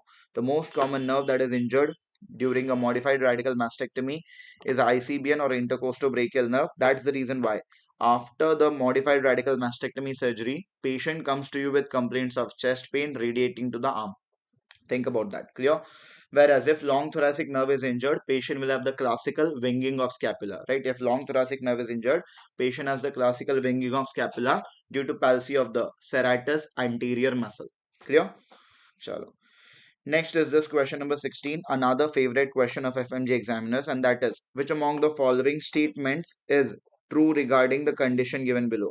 First of all, what is the condition that is given below? Let me know in the chat box. What do you think is this condition which has been given below over here? So I hope all of you are quite aware. You can see we have done a thorough debridement or an aggressive debridement from all the areas over here, because necrosis would have been developed in this area, and that's the reason we have done a thorough or an aggressive debridement, as you're able to see the picture. So please tell me, what is the classical diagnosis? The classical diagnosis in this case, I hope all of you are quite aware. It is a case of necrotizing fasciitis of the scrotum, and we know whenever there is a necrotizing fasciitis in the scrotum, it is a classical case of Fournier's gangrene, right? So we know it is a classical case of necrotizing fasciitis in the scrotum, and we know necrotizing fasciitis in the scrotum which is there, it is a classical case of Fournier's gangrene. We know necrotizing fasciitis in the scrotum that is seen, it is Fournier's. Whereas, what is the necrotizing fasciitis of the abdominal wall called as? Let me know in the chat box. Necrotizing fasciitis of the scrotum, we know it is a classical case of Fournier's gangrene. Whereas if they ask you what is the necrotizing fasciitis of the lower abdominal wall called as, so we know this was a recent NEET PG question. Answer is Melanese gangrene. Okay. So necrotizing fasciitis of the lower abdominal wall is classically known as the Melanese gangrene. So here it is more likely to be a case of necrotizing fasciitis of scrotum, that is your Fournier's gangrene, because you can see debridement has been done from the scrotum as well. Okay. Now here option A says that patient must be started on anti-gas gangrene serum. So we know beta, it is not a case of a gas gangrene, it is a case of necrotizing fasciitis or a Fournier's gangrene. So anti-gas gangrene serum has no role in managing Fournier's. Option B says it is due to mixed flora, that is aerobic and anaerobic organisms. So we know, yes, it is a mixed flora, aerobic and anaerobic infection. So it is polymicrobial in nature, caused by aerobic plus anaerobic organisms together. So yes, option B is a true statement. That is your answer. Option C says bilateral orchidectomy generally performed. No, we know that orchidectomy or removal of testis is not needed. As you can see in the picture also, testes have been saved beta. There is no need of testis removal usually in cases of Fournier's gangrene. Option D says compulsory urinary diversion is performed. Compulsory urinary diversion is not required. As I've told you, urethra is also not usually involved. That's the reason you don't need to go for a urinary diversion always. So definitely answer is option B to this question. That is what is important. Clear? So, in cases of Fournier's gangrene or Malignan's gangrene, we know initially when the patient comes, the first step in the management is obviously basic resuscitation. That is, as the patient will be in sepsis or septic shock, you have to take care of the patient's airway, breathing, and circulation. The basic resuscitation to be done. That means you have to provide a hyperbaric oxygen therapy, right? You have to give a hyperbaric oxygen therapy. Along with the hyperbaric oxygen therapy, you should definitely give IV fluids to the patient along with IV antibiotics. You should give IV fluids along with IV antibiotics. That is what is important. Whereas, do remember the main management in cases of necrotizing fasciitis, whether Fournier's or Malignan's does not matter. It is an aggressive debridement. The definitive management or the most important management is aggressive debridement to be done. ठीक है? So that is the main management in cases of Fournier's gangrene. If they ask you about this picture, so here you are able to see it is nothing else but a case of gas gangrene beta. This is what is a classical picture of gas gangrene. Do remember gas gangrene is mainly caused by bacteria known as Clostridium perfringens. We know previously Clostridium perfringens was called as Clostridium velkai. Previously Clostridium perfringens was known as velkai. And in the recent FMG examination, Clostridium perfringens or velkai was not an option. So tab yaad rakhna that the other Clostridiums which can cause gas gangrene will be Clostridium novae or Clostridium septicum. The other two which can cause is Clostridium novae or Clostridium septicum. Okay, one of them was the option. In cases of gas gangrene, the keywords of the question will be first, the patient will have extremely foul smell beta that would be coming. Second important, when you press the site, there will be crepitus due to collection of gas or due to emphysema. You will definitely get some crepitus whenever you press the lesion. Okay, and there will be gas filled blisters that are going to be seen, right? There will be gas filled blisters that are going to be seen in this condition. Hopefully clear. Here also, when the patient comes to us, the first line management is obviously a basic resuscitation. Here also, whenever the patient comes to us, the patient may be in sepsis or septic shock. So the first line management is basic resuscitation, airway, breathing, circulation. Followed by that, here also we have to go for debridement. But if it is very severe, we better go for an amputation then. If the case of gas gangrene is severe, involving the bones and the muscles, then we better go for an amputation. Okay, so do remember in cases of gas gangrene, amputation is generally performed. An anti-gas gangrene serum obviously should be given, right? Anti-gas gangrene serum should be given. Next, question number 17. Answer this question. A patient with a case of rectal prolapse underwent a surgery, they are saying. Now, the post-operative image is given below. Identify the procedure they are asking you. Identify the procedure that has been performed. You can see you have passed basically a tape or you pass a suture around the anal canal and you have inserted a finger inside the anal canal so that when you tighten the suture or you tighten the tape, obviously the anal canal should not completely close. We are trying to do an anal circlage, we can say, or we are trying to do a tightening of the anal canal so that the rectal prolapse does not happen. Okay? So please tell me what is the name of this procedure. Options are Epstein's rectopexy, Wells procedure, Thiersch-Wiring or Altemar's repair. What is basically the procedure that is getting performed, that is performed in this picture? Very good, all of you. All of you are right. Yes, it is a classical picture of option C, that is a Thiersch-Wiring. So whenever you pass a tape, wire or a suture all around the anal canal and you tighten up the anal canal beta. Okay, you tend to tighten the anal canal. Yes, in this condition, okay, in simple terms, I'm saying you're tightening or you're doing a narrowing of the anal canal, that is Thiersch-Wiring. Do remember whether it is Thiersch-Wiring or the Altemar's repair, both are perineal surgeries. Thiersch-Wiring or Altemar's repair, both are perineal surgeries, which are usually done when the patient is elderly. Okay, that is what is important. So whenever a patient is elderly, we go for perineal surgeries like Thiersch-Wiring, Altemar's repair or the Delorme's repair. Whereas Repstein's rectopexy and the Wells procedure, Repstein's rectopexy and the Wells procedure, both of these are abdominal surgeries. We know abdominal surgeries are done whenever the patient is young. So whenever there is a young patient of rectal prolapse, we tend to go for abdominal surgeries like Wells procedure or the Repstein's rectopexy. This picture that you are able to see, where you are fixing the rectum with the help of a mesh, this is known as a Repstein's rectopexy. Whenever we tend to fix the rectum properly with the help of a mesh, that is a Repstein's rectopexy. And do remember, in this condition, the risk of recurrence is very, very low. Yes, if it is any abdominal surgery like Wells or Repstein's, do remember the risk of recurrence which is there, it is going to be very less. But as these surgeries have more complications, they are only preferred in young patients, not preferred in elderly patients. We have been discussing that. Okay. Question number 18 now. They are saying a patient presents to you with complaints of a painless swelling medial to the inferior epigastric vessels. Now they're asking you what is the most likely diagnosis and appropriate management for the case. So here I hope all of you are quite aware there's a painless swelling they're saying which is medial to the inferior epigastric vessel. So this painless swelling is more likely to be an inguinal hernia, and they are saying it is medial to the inferior epigastric vessel. We all know that inguinal hernias are of two types, direct and indirect. The indirect inguinal hernia, which is there basically, beta, do remember, it is the one which is going to enter or which is going to pass via the deep inguinal ring. So the one which usually passes via the deep inguinal ring or enters via deep inguinal ring is a indirect inguinal hernia. Whereas if I talk about the direct inguinal hernia, we know direct inguinal hernia is the one which usually comes out directly from the abdominal wall or the Hasselbalch triangle commonly, right? We know it directly comes out through the abdominal wall or commonly known as the Hasselbalch triangle. Okay?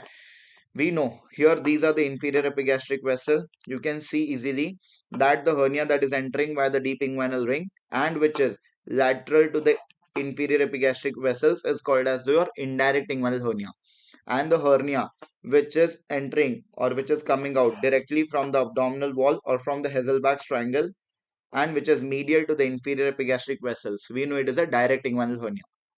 So do remember in this condition, they are saying it is medial to the inferior epigastric vessel. So it is nothing else but a diagnosis of direct inguinal hernia. So obviously the options of indirect are ruled out. One thing. Second is now they're asking you what surgery should be done. So I hope all of you are quite aware about one thing, that whenever it is a case of a congenital hernia, congenital means the hernia that is going to be present since birth. In cases of congenital hernia, we basically tend to go for a conservative management up to 3 years of age. Yes, reason majority congenital hernias are going to resolve on its own within a span of 3 years. तो up to 3 years तो congenital hernia में बस conservative management करना है, कोई surgery की जरूरत नहीं होती. But after that, you have to go for a procedure known as herniotomy. Herniotomy mein you push the hernial sac, but you do not close the defect. Whenever we push the hernial sac and do not close the defect, it is known as herniotomy surgery. That is only done after 3 years, up to 3 years, only conservative. Whereas if I talk about the other two surgeries, one is going to be whenever there is a small defect, basically. Whenever there are small defects, beta, do remember, in cases of small defects, what we tend to do? We tend to basically close the hernial defect with the help of suturing. Whenever we close the hernial defects with the help of sutures, we know it is known as herniorrhaphy surgery. Whenever you close the defect by pulling the layers together and suturing them, we know it is herniorrhaphy. For inguinal hernia, the herniorrhaphy surgeries that we tend to do commonly are Bassini's repair, Shouldice repair, modified Shouldice repair, right? So, yaad rakhna, for inguinal hernia, the surgeries that we do basically as herniorrhaphies are going to be the Bassini's repair or the Shouldice repair. But we know with herniorrhaphy, there is a problem that there will be a risk of recurrence, beta. With herniorrhaphy surgery, there will be a risk of recurrence. So that's the reason the best surgery, whenever there are larger defects, we know the best surgery which is there, it is a third type of surgery, and these third type of surgery are known as hernioplasty. Hernioplasty ka matlab, whenever we close the defect with the help of a mesh. So whenever you close a defect with the help of a mesh by placing the mesh or covering the defect with the mesh, that is a hernioplasty surgery. And the hernioplasty which is done for inguinal hernia is known as Lichtenstein's repair. The tension-free Lichtenstein's repair or the tension-free mesh hernioplasty okay, is known as Lichtenstein's repair, and that is the best surgery with the least risk of recurrence among all. Least risk of recurrence is seen with Lichtenstein's repair. So obviously here if they ask you, option A says direct hernia and Basini's repair, there will be a risk of recurrence beta, and they have not mentioned exactly about the size. So we better go for option B, that is a direct hernia and Lichtenstein's mesh repair. That is a hernioplasty surgery, which is much, much better. Hopefully clear to all of you now. So do remember that. Okay, so these have to be remembered. Now, please tell me one point, and that is nothing else but whenever we do a open inguinal hernia surgery beta, which is the most common nerve injured. Whenever we do a open inguinal hernia surgery, which is the most common nerve injured, let me know that in the chat box. Whenever we do open inguinal hernia surgery, which is basically the most common nerve injured, let me know that in the chat box.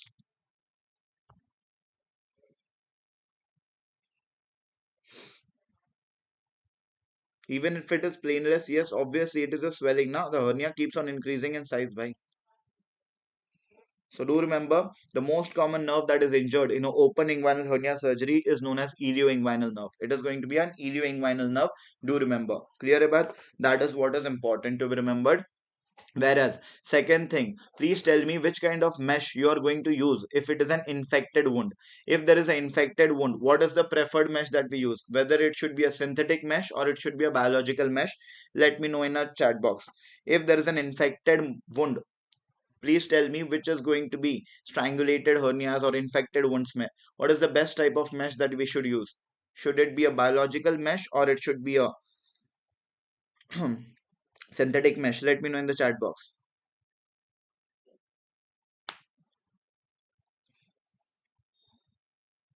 So do remember, whenever there is an infected wound or a strangulated hernia, we should use a biological mesh beta. Biological mesh like alloderm has to be used if it is an infected wound or an infected hernia. Clear? Question number 19 now. They are saying a patient following a road traffic accident, that is a patient after a road traffic accident, presented with complaints of subcutaneous emphysema. On auscultation, there was no air entry on the right side of the chest. Vitals were unstable. So the patient was hemodynamically unstable.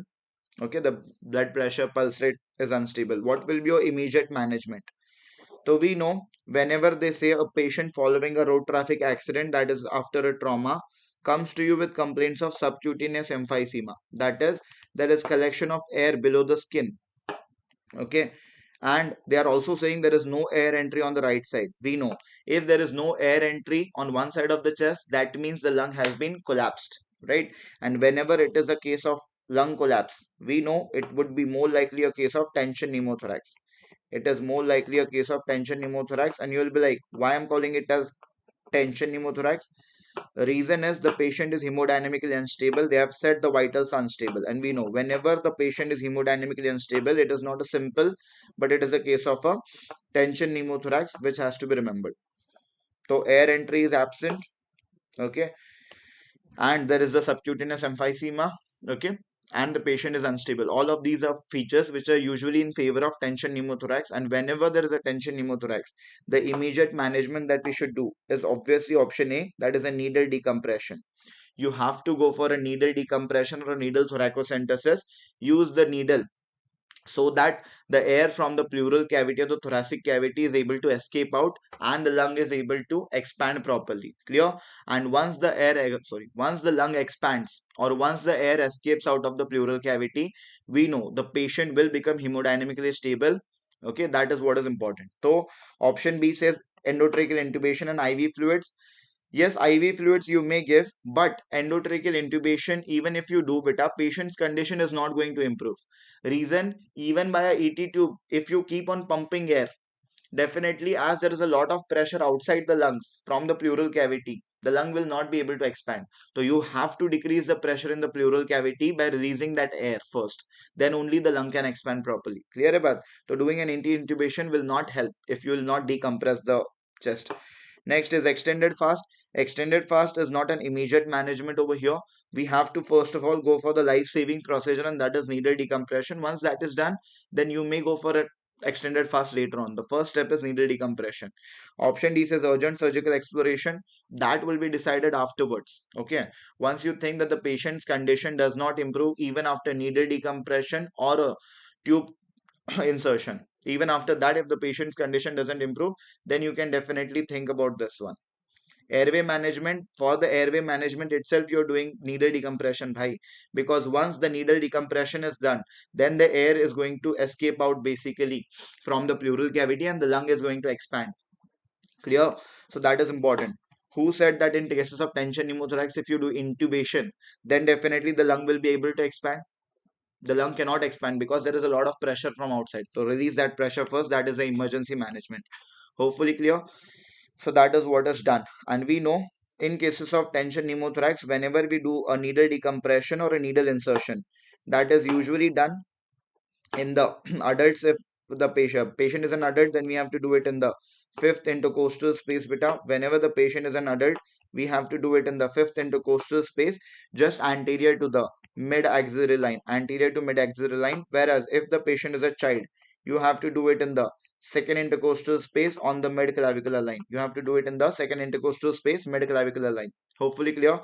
And do remember, whenever needle insertion is done, for example, if this is the upper and the lower rib, so I hope all of you are quite aware that whenever needle insertion is done, it should always and always be done along the upper border of the lower rib. It should always be done along the upper border of lower rib.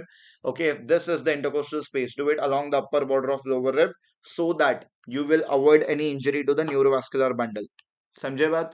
So that has been a PYQ again. And we know the definitive treatment which is there, it is nothing else but the definitive treatment or the final treatment. If they ask you for a tension pneumothorax case, so you can go for a tube thoracostomy or a ICD tube insertion, whatever you want to call it as. Go for a tube thoracostomy and or ICD tube insertion, and that is done again in the fifth intercostal space.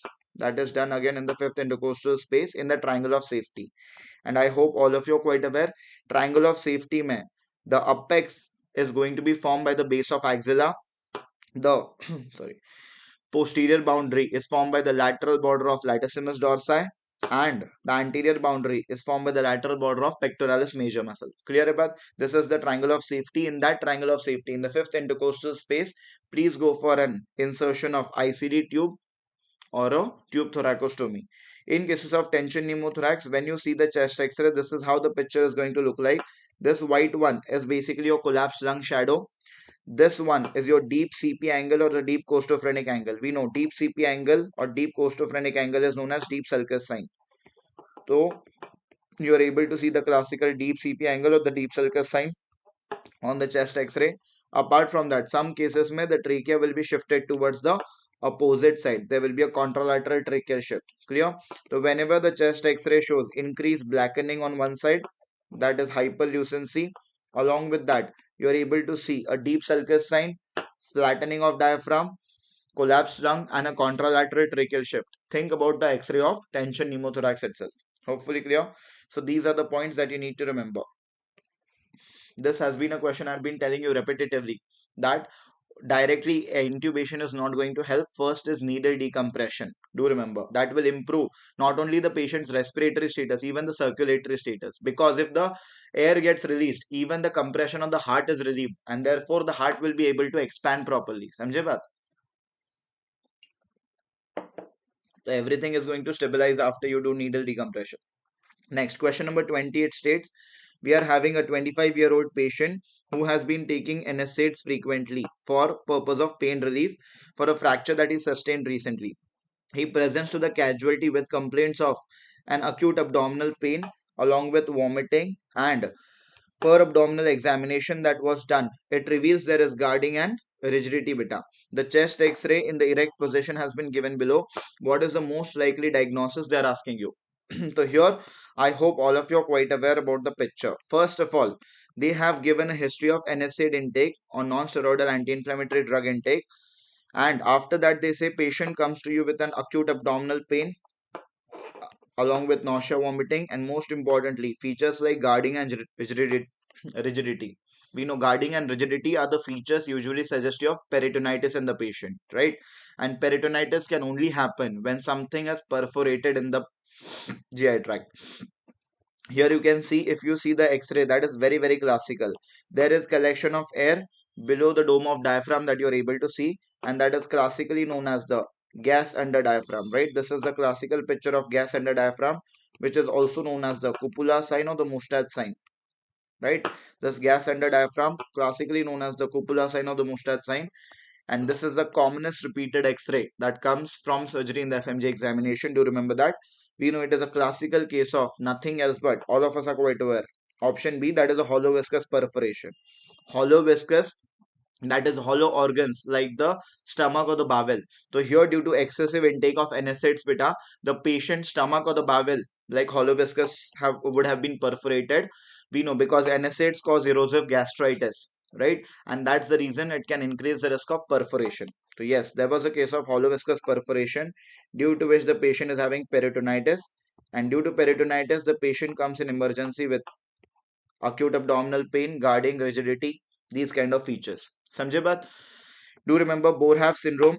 We know Borhav syndrome has nothing to do with NSAID intake. Either they should give you history of a binge drinking or binge eating, okay, followed by retching or vomiting forcefully.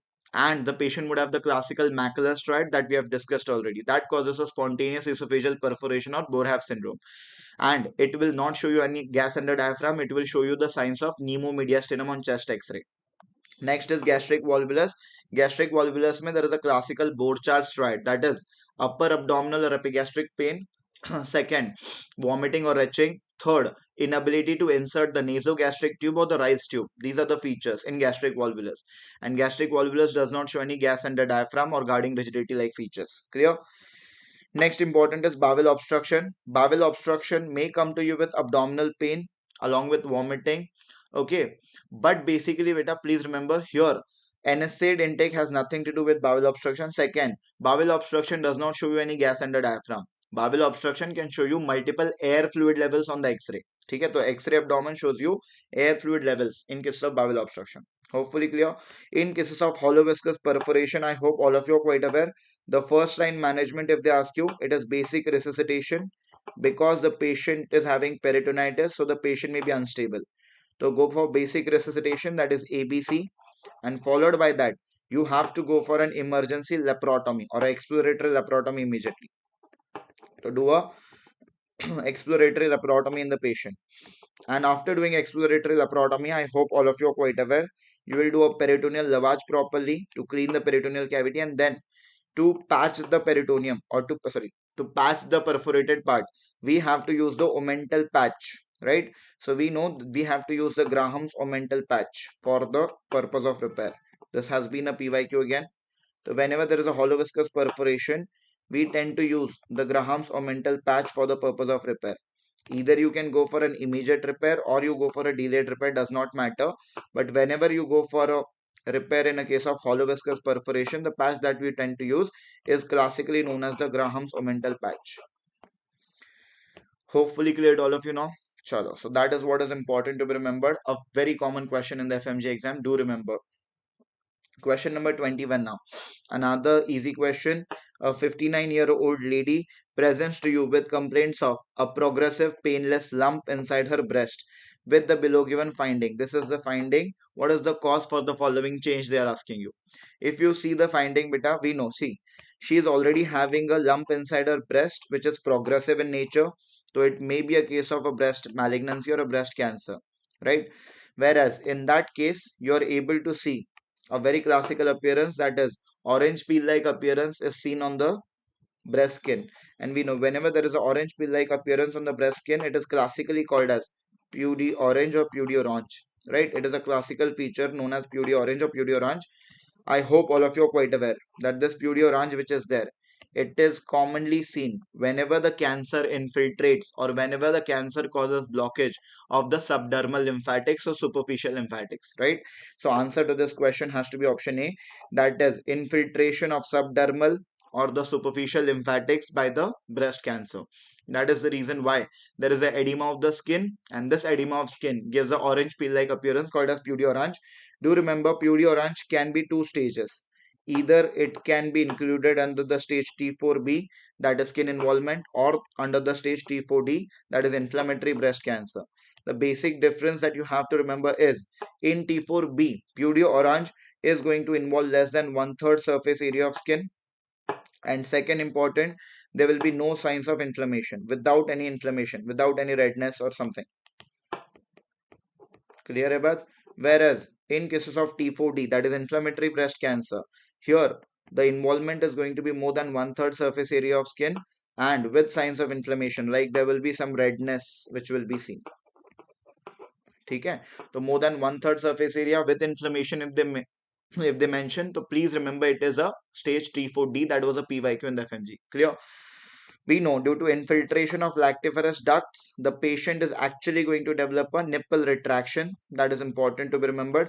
So infiltration of lactiferous ducts by the cancer basically causes nipple retraction.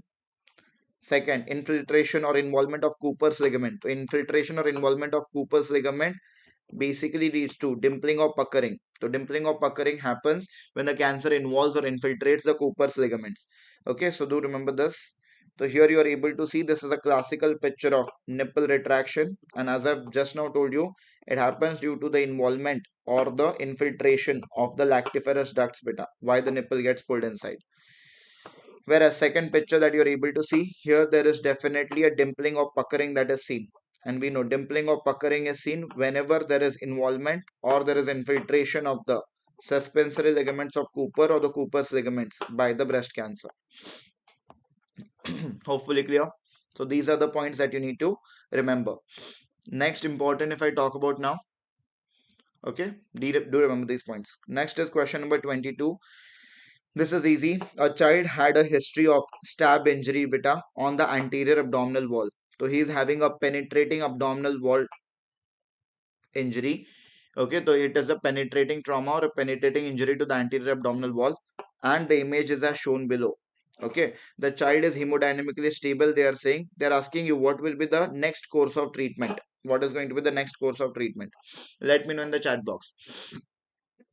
They are saying that the child is hemodynamically stable. Now, what is the next course of treatment? Option A says observation. Option B says IV fluids. Option C says laparotomy. Option D says a wound exploration and suturing. I hope all of you are quite aware about this.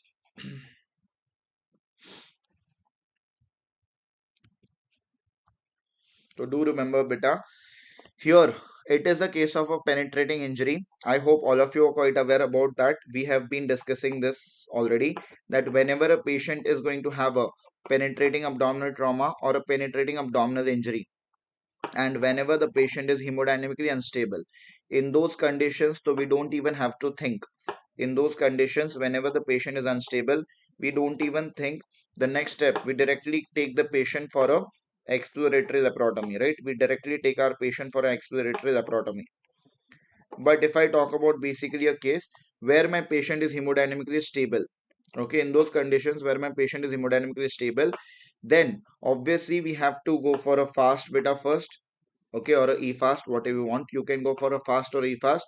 When the fast or e-fast comes out to be positive, you tend to go for CCT abdomen. And then based on basically whether peritoneal breach is there or not. If peritoneal breach is not there, you will just go for a local wound exploration and suturing whenever there is a superficial injury. Or if the peritoneal breach is present, you go for a exploratory laparotomy. Barabar? So if peritoneal breach hota, so I would have gone for laparotomy. Peritoneal breach nahi hota, so I would have gone for local wound exploration or suturing. Now here if you see the picture, here definitely there is a peritoneal breach. I don't even need a CCT for that, because the internal organ or the omentum is hanging out. We know whenever internal organ or omentum is hanging out, it is a case of evisceration. And I have told you 5 conditions beta where we always go for a exploratory laparotomy. Does not matter whether your patient is hemodynamically stable, unstable, whatever it is. Okay, whatever are the fast findings, whatever are the CCT findings, or whether your patient is stable, unstable, फर्क नहीं पड़ता. You always go for a exploratory laparotomy in these kind of conditions. You have to put these organs back inside, na bhai. So answer has to be option C, that is a laparotomy. IV fluids would have been a good option, but they have said that the patient is hemodynamically stable. So unnecessary loading the patient with fluids does not make any sense, right? So otherwise, if they would have asked you about the next course of treatment and if patient would have been hemodynamically unstable, I would have definitely marked option B, that is IV fluids, as the answer. In this condition, observation makes no sense, obviously. Local wound exploration and suturing, if basically there was no peritoneal breach, okay, if there was no evisceration, if there was no peritoneal breach, in these conditions I would have gone for a local wound exploration and suturing as the answer. Hopefully clear. I have told you 5 conditions where patient always go for an exploratory laparotomy even if the patient is stable. First is evisceration, second is an impaled object, third is bleeding from natural orifices, fourth is peritonitis, and fifth is plus minus gunshot wound. ठीक है, तो evisceration, impaled object, bleeding from natural orifices or natural openings, peritonitis, and plus minus gunshot injury. Clear? So that is what is important. Do you remember this point अच्छे से? Next is question number 23. Here they say we are having a male patient and this male patient presented to us with complaints of a 0.3 centimeters nodule on the left nasolabial fold. It was excised and pathological examination was done. They are saying histopathology has been given below. What is the likely diagnosis? So we know first of all there is going to be a 0.3 centimeters ka nodule that is seen first thing on the left nasolabial fold. ठीक है, at this site on the face there is going to be an involvement which is there, and histopathology is given. Histopathology shows you a very classical feature. Definitely there is a mass, and in periphery of the mass you are able to see a palisading beta. So there is a peripheral palisading, they say. Okay, so basically there is a peripheral palisading. That means the nucleus which is there, sorry, the nucleus is in the center and in the periphery we have the cytoplasmic extensions. So do remember peripheral palisading is going to be seen over here.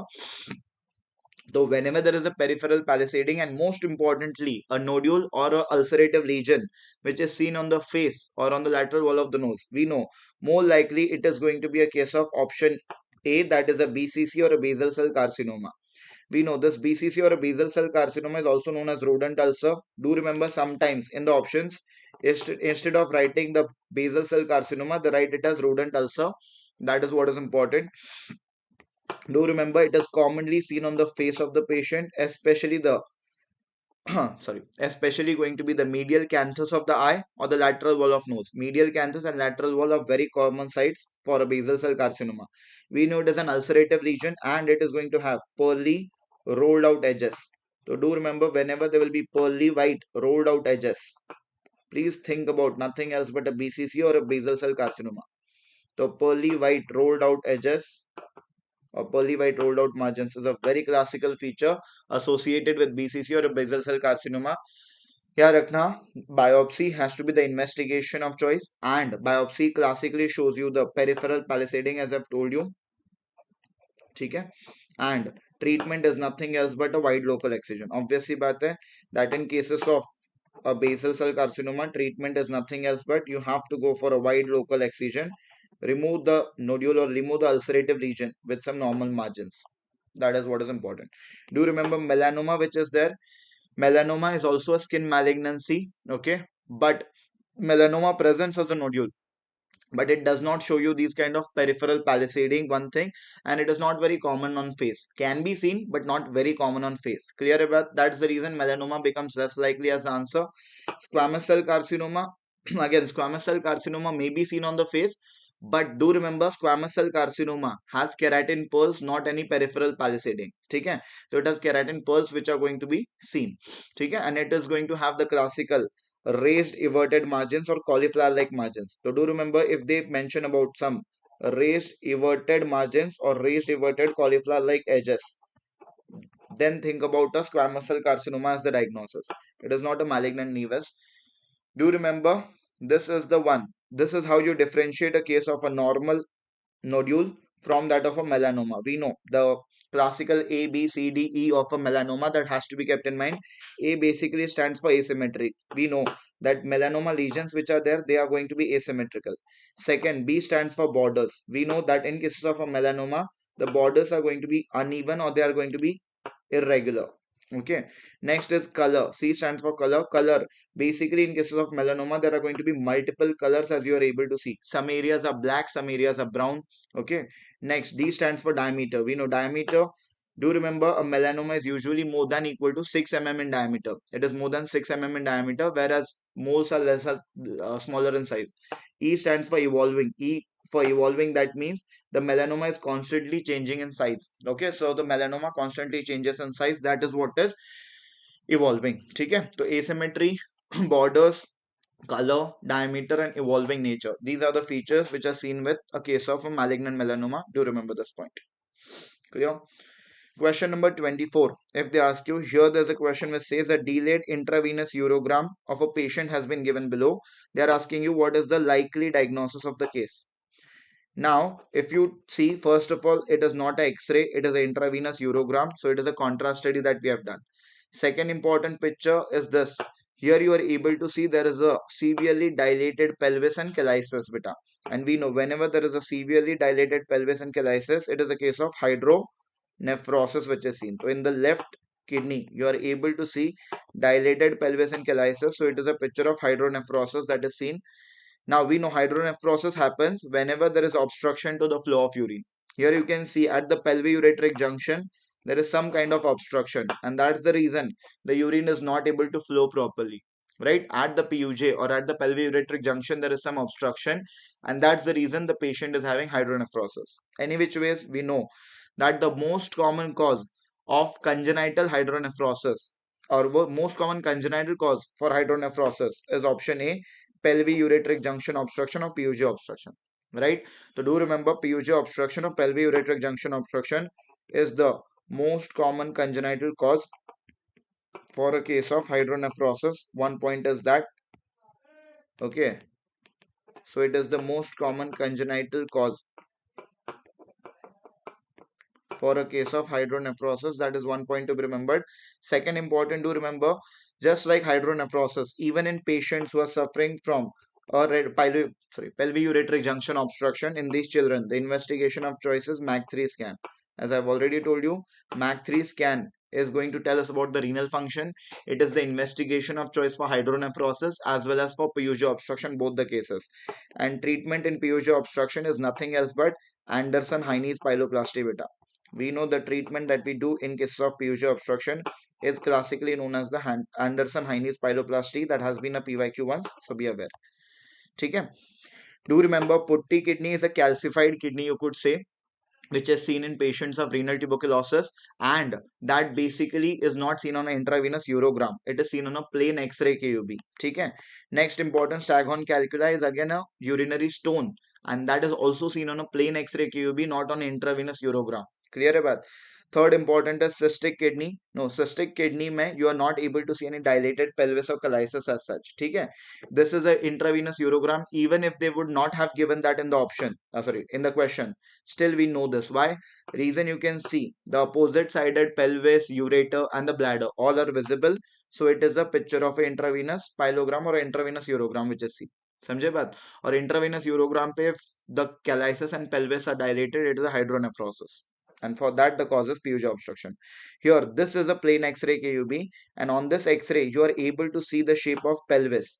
We know on a plain X-ray, whenever we are able to see the shape of pelvis beta, it is a classical case of your staghorn calculi.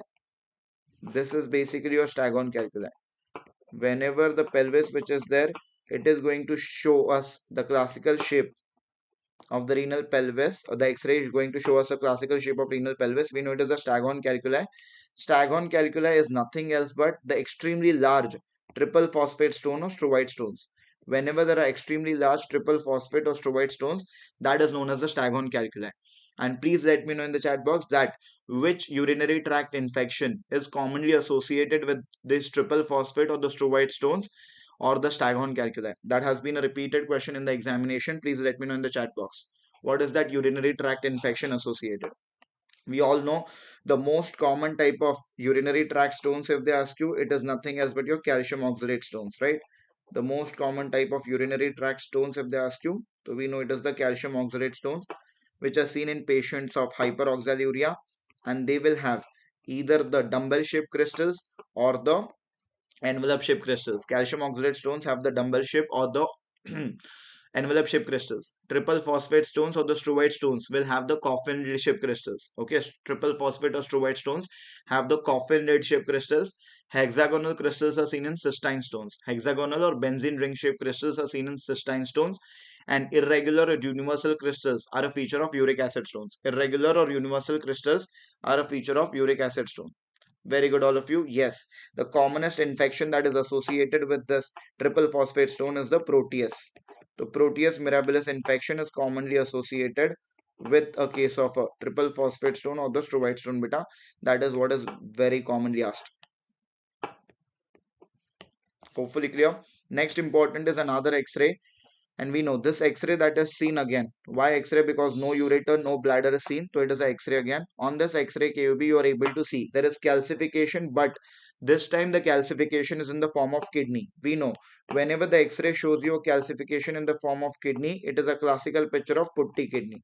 It is a classical picture of putti kidney that is going to be seen. Important is if it is a case of putti kidney, yaad rakhna, it is due to renal tuberculosis. We know whenever there is a renal tuberculosis, patient is going to develop this putti kidney. And whenever there is a renal TB or a genitourinary TB, I've told you in the whole question, the most important keyword basically is going to be a sterile pyuria. They will mention that on urine microscopy, the pus cells are visible, but the bacteria is absent. And that is known as sterile pyuria. And this is the keyword for a case of a genitourinary TB or a renal tuberculosis. Hopefully clear to all of you now. Chalo. So these are the points that has to be remembered. Next is question number 25. It states, beta, we are having a male patient who presented to us with a complaint of midline neck swelling. They are saying he later developed a cervical lymph node enlargement and histopathology of the lesion is shown below. Which among the following statement is false about this condition they are asking you? I hope all of you are quite aware. So the patient was having a midline neck swelling along with a cervical lymph node enlargement. So it is more likely to be a case of a thyroid malignancy or a thyroid cancer basically, right? Because then only there can be a lymph node metastasis causing a cervical lymphadenopathy. Histopath basically is given. Histopath pe you are able to see classically the finger-like projections or the hyphae-like picture basically. These are nothing else but called as papillae. Whenever there is a branching pattern that you're able to see, this is classically known as papillae. So papillae are going to be seen. Second, if you see the nucleus of these cells beta, in these cells if you see the nucleus clearly, so that nucleus is actually going to appear empty. There will be nothing inside the nucleus, giving us a very classical orphan hernia nuclear appearance. I have intentionally chosen this picture. The reason is sometimes they may play. Yes, the classical picture comes in the examination, but sometimes in case if they want to trick you, they may give this kind of a picture where papillae are seen. We know whenever there are going to be classical papillae on the histopath along with the orphan ani nuclei appearance and sometimes the calcified lamellated bodies known as samoma bodies. I hope all of you are quite aware. This is a classical histopath associated with the most common thyroid malignancy or the most common thyroid cancer. And the most common thyroid malignancy or thyroid cancer arising from the follicular cells is known as papillary thyroid cancer or a papillary carcinoma. We know that this papillary thyroid cancer or papillary carcinoma is going to be commonly seen in younger patients, especially those who are usually around 20 to 40 years of age group. Secondly, this papillary thyroid carcinoma is the one with the best prognosis. Among all the thyroid malignancy, the best prognosis is basically seen with the papillary thyroid carcinoma itself. And third, do remember, it is commonly associated with the BRAF gene mutation. This was the recent NEET PG question. It is commonly associated with BRAF gene mutation. And we know that this papillary thyroid carcinoma, what is the false statement we have to find out? Let's say one by one. Option A says excellent prognosis is associated with this condition. I've just now told you among all thyroid malignancy, best prognosis or excellent prognosis is seen. Option B says Hashimoto's thyroiditis increases the risk. Yes, we know beta there are three major risk factors for papillary cancer. One is Hashimoto's thyroiditis. The other two would be radiation exposure and a thyroglossal cyst. The other two basically is a radiation exposure and a thyroglossal cyst. These three conditions definitely increase the risk of papillary thyroid carcinoma. Next, nuclear characteristics are used for identification. Yes, absolutely, we know. The orphan Ania nuclei appearance, it is a classical feature which confirms the diagnosis of papillary thyroid cancer. Option D says fine needle aspiration cytology is not diagnostic. No. Fine needle aspiration cytology is rather the investigation of choice for papillary thyroid carcinoma. FNSE is diagnostic for papillary. FNSE is not diagnostic for follicular thyroid cancer beta. So if they ask you that FNSE is not diagnostic for which cancer, तो याद रखना FNSE is not diagnostic for the follicular carcinoma, not for the papillary one. Hopefully clear to all of you now. Chalo. So that is what is important to be remembered. Another thyroid malignancy that comes as a histopath in the examination can be this over here. Here you are able to see between the malignant cells, you can see a lot of pink deposits. And this pink deposit is nothing else but amyloid deposits, beta. This pink amorphous material is all your amyloid deposits. So there is a amyloid rich trauma which is seen. We know whenever there is a thyroid malignancy with a lot of amyloid rich trauma, it is a classical picture or a classical histopath of medullary carcinoma or medullary thyroid cancer. Do you remember medullary thyroid cancer is commonly associated with the red gene mutation or the MEN2 syndrome? Commonly associated with the red gene mutation or the MEN2 syndrome. That is one point to be remembered. Second important point is medullary thyroid carcinoma is a neuroendocrine tumor, so associated with serotonin syndrome beta. Okay, medullary thyroid carcinoma is a neuroendocrine tumor, so associated with serotonin syndrome. And another difference is all other thyroid malignancies में the tumor marker is thyroglobulin. For all other thyroid malignancy, tumor marker is thyroglobulin, but for medullary thyroid carcinoma, it is serum calcitonin. And this was a PYQ. For a medullary thyroid carcinoma, it is basically serum calcitonin. These are the important points that you need to keep in mind. Hopefully clear. So do remember Hashimoto's thyroiditis, radiation exposure, and thyroglossus cyst. If these are mentioned, think about papillary thyroid cancer. If multinodular goiter is mentioned, think about follicular thyroid cancer. Okay. Next is question number 26. Easy one. They are saying a child has been brought to you in the emergency room after he has sustained burns. They are asking you to calculate the total body surface area of burns beta in this case using the Wallace's rule. So if you see, this is the classical picture where the child has been burnt and they are asking you to use the Wallace's rule of 9 to assess the total body surface area of burns in the child. According to the Wallace's rule of 9, we know beta that each and every body part is 9% except the genitalia and perineum. We know genitalia and perineum is the only body part which is 1% of the total body surface area. Head and neck is 9%. We know the front of the sorry, the front of the trunk is 18%. That means chest is going to be 9% and abdomen is 9%, whereas back is going to be 18%. That means the upper back 9% and lower back is 9% beta. Clear? We know each lower limb is going to be 9%. Again, that has to be kept. Sorry, each upper limb is going to be 9%. Anterior plus posterior upper limb together, it is 9%. That is anterior upper limb 4.5, posterior upper limb 4.5. And lastly, each lower limb is 18%. That is anterior lower limb 9%, posterior lower limb 9%. ठीक है. Children के लिए it is somewhat different. As I've told you, head and neck is considered as 18% and the lower limbs are considered approximately 14% each. But do remember, even if you use the adult wala rule, still basically it comes near to the sorry, the percentage that we have. Okay, because in examination they don't ask you the exact one. Most likely they tend to ask you the ranges. Till that date, whenever these questions have come for assessment of total body surface area of burns, they have usually asked you the range itself. Basically here also they have asked you the range.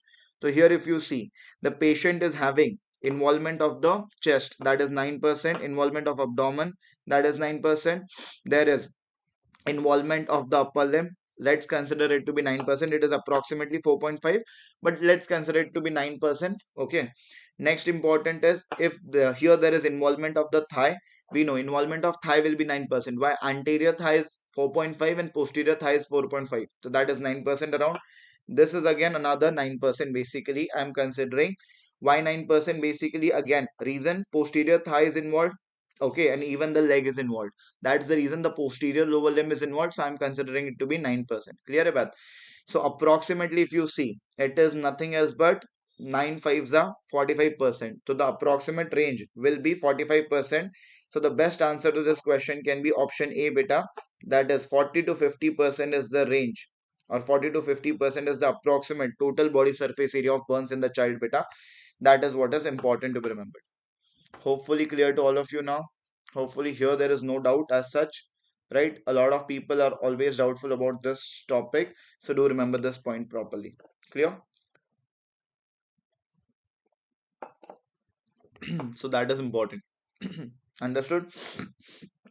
Next is question 27. If I say, okay, we'll do up to 30, then I'll call out the session for today. Here we are having a 32-year-old patient who is a chronic alcoholic, and this patient presents to you with complaints of oral ulcers and a burning sensation is there. A picture of the oral cavity has been given. What is the most likely diagnosis they are asking you? So I hope all of you are quite aware. The patient is having some oral ulcers along with burning sensation, and if you see the oral cavity picture, you are able to see actually a white patch inside the oral cavity. I hope whenever there is a patient who is a alcoholic or a smoker and he is having this kind of a white patch in the oral cavity, it is nothing else but the most common pre-malignant lesion of oral cavity called as leukoplakia. We know leuko literally means white, plakia literally means patch, and this is the most common pre-malignant lesion of oral cavity which increases the risk of oral cavity cancer. Hopefully clear. If they ask you what is the treatment, yaad rakhna, in all these pre-malignant lesions, as they increase, leukoplakia increases the risk of malignancy almost by 3 to 5 times. That's the reason. Treatment is nothing else but ask the patient to avoid all kind of risk factors. Obviously, the patient has to quit smoking, alcohol, tobacco, or any kind of betel nut or areca nut. Okay, that is important. Apart from that, definitely you can use antioxidants in early stages. Okay, and you have to definitely go for a biopsy, beta.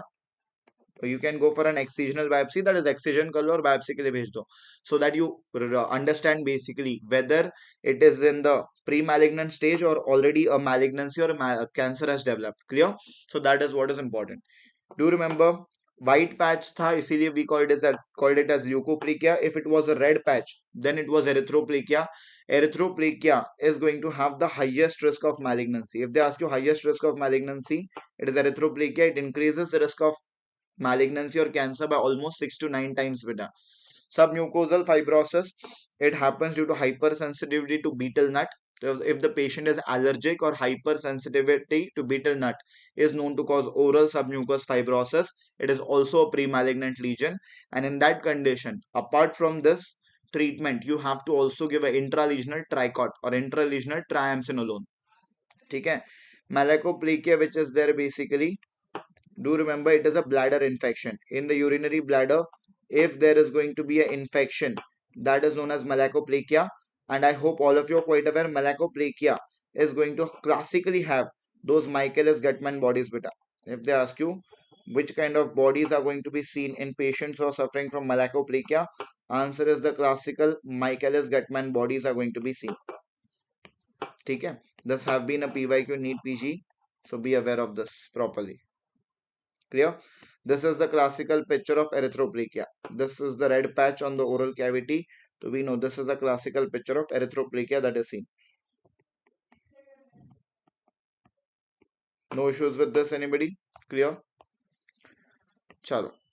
So these are the points that you need to keep in mind. Next important is question number 28.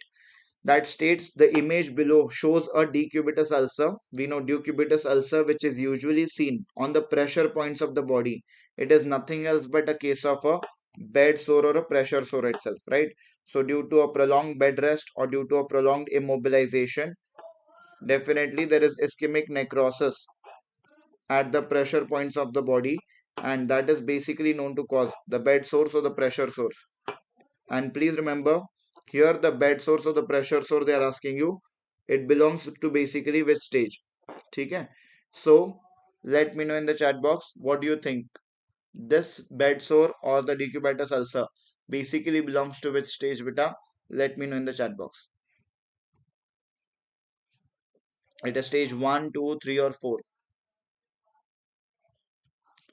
So I hope all of you are quite aware that there are four stages of pressure sore, as you all know. Stage 1, which is there, it is a non-blanching erythema. That means there is just redness. So if there is just redness or erythema, that is stage 1.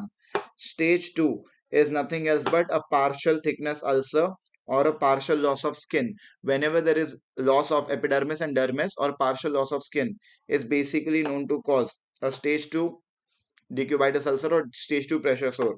Stage 3 is basically whenever there is a full thickness ulcer or whenever there is a full loss of skin. That is, there is loss of epidermis, dermis and subcutaneous tissue. That is basically a stage 3 ulcer which is seen, but here the muscle is intact. And stage 4 is the one when the ulcer is too deep or there is a deep tissue destruction. There is a deep tissue destruction which is involving not only the fascia but even the muscle, bones and tendons. Whenever there is involvement of the fascia, bones, muscles, tendons, everything, and the whitish bone is visible, that is a stage 4. So here this one is a deep one, and you can see even the whitish bone is visible, beta. And whenever the bone starts peeking out, whenever the bone is visible, we know it is option D, that is the stage 4 decubitus ulcer or stage 4 pressure sore. That is important to be remembered. याद रखना, pressure sores, bed sores or decubitus ulcer happen whenever the pressure is actually going to exceed more than 30 millimeters of mercury. So whenever the pressure is more than 30 millimeters of mercury, we are able to see this pressure sore or bed sore. That was another PYQ, that at what pressure it develops. And we know the most common site for a pressure sore or a bed sore to develop is basically the ischium. The commonest site for a pressure sore or a bed sore to develop is the ischium, followed by the sacrum or the greater trochanter. Followed by the second most common site will be sacrum or greater trochanter. That is important. Treatment in a case of a pressure sore or a decubitus ulcer is basically nothing else but you have to go for a revascularization. Sorry, you have to go for a thorough debridement. The treatment which is there, it is nothing else but you have to go for a thorough debridement, beta, and regular dressing to be done. You have to go for a thorough debridement and regular dressings. And if it is a grade 3 or a grade 4 pressure sore or a decubitus ulcer, then we have to cover the wound with flaps. If it is a grade 3 or a grade 4 pressure sore, then for 3 and 4, you have to cover the wound with flaps also. Do remember this. And anybody, if it is non-healing in nature, we can apply vac dressing. If it is non-healing in nature, we tend to apply vac dressing. Please tell me how much is the pressure of vac dressing or a negative pressure wound therapy. Vac dressing or negative pressure wound therapy mein how much is the pressure? Let me know in the chat box. Vac dressing or negative pressure wound therapy. No, but it would be for my subject, that is surgery ke liye I am taking this. Yes, similar to that of burns, basically the stages we have. Negative pressure wound therapy or vac dressing map. Do remember the pressure is minus 125 millimeters of mercury. It is minus 125 millimeters of mercury. A recent question it is. Next is a case which asks you that a 45-year-old male we are having who underwent a bilateral laparoscopic hernia repair. Okay, there is a patient who is a 45-year-old male who has underwent a bilateral laparoscopic hernia repair for a inguinal hernia case. They are asking you post-operatively he complains of some tingling and burning sensation in the right thigh. So there is some tingling or burning sensation in the right thigh. They're asking you which of the following nerve entrapment leads to this symptom.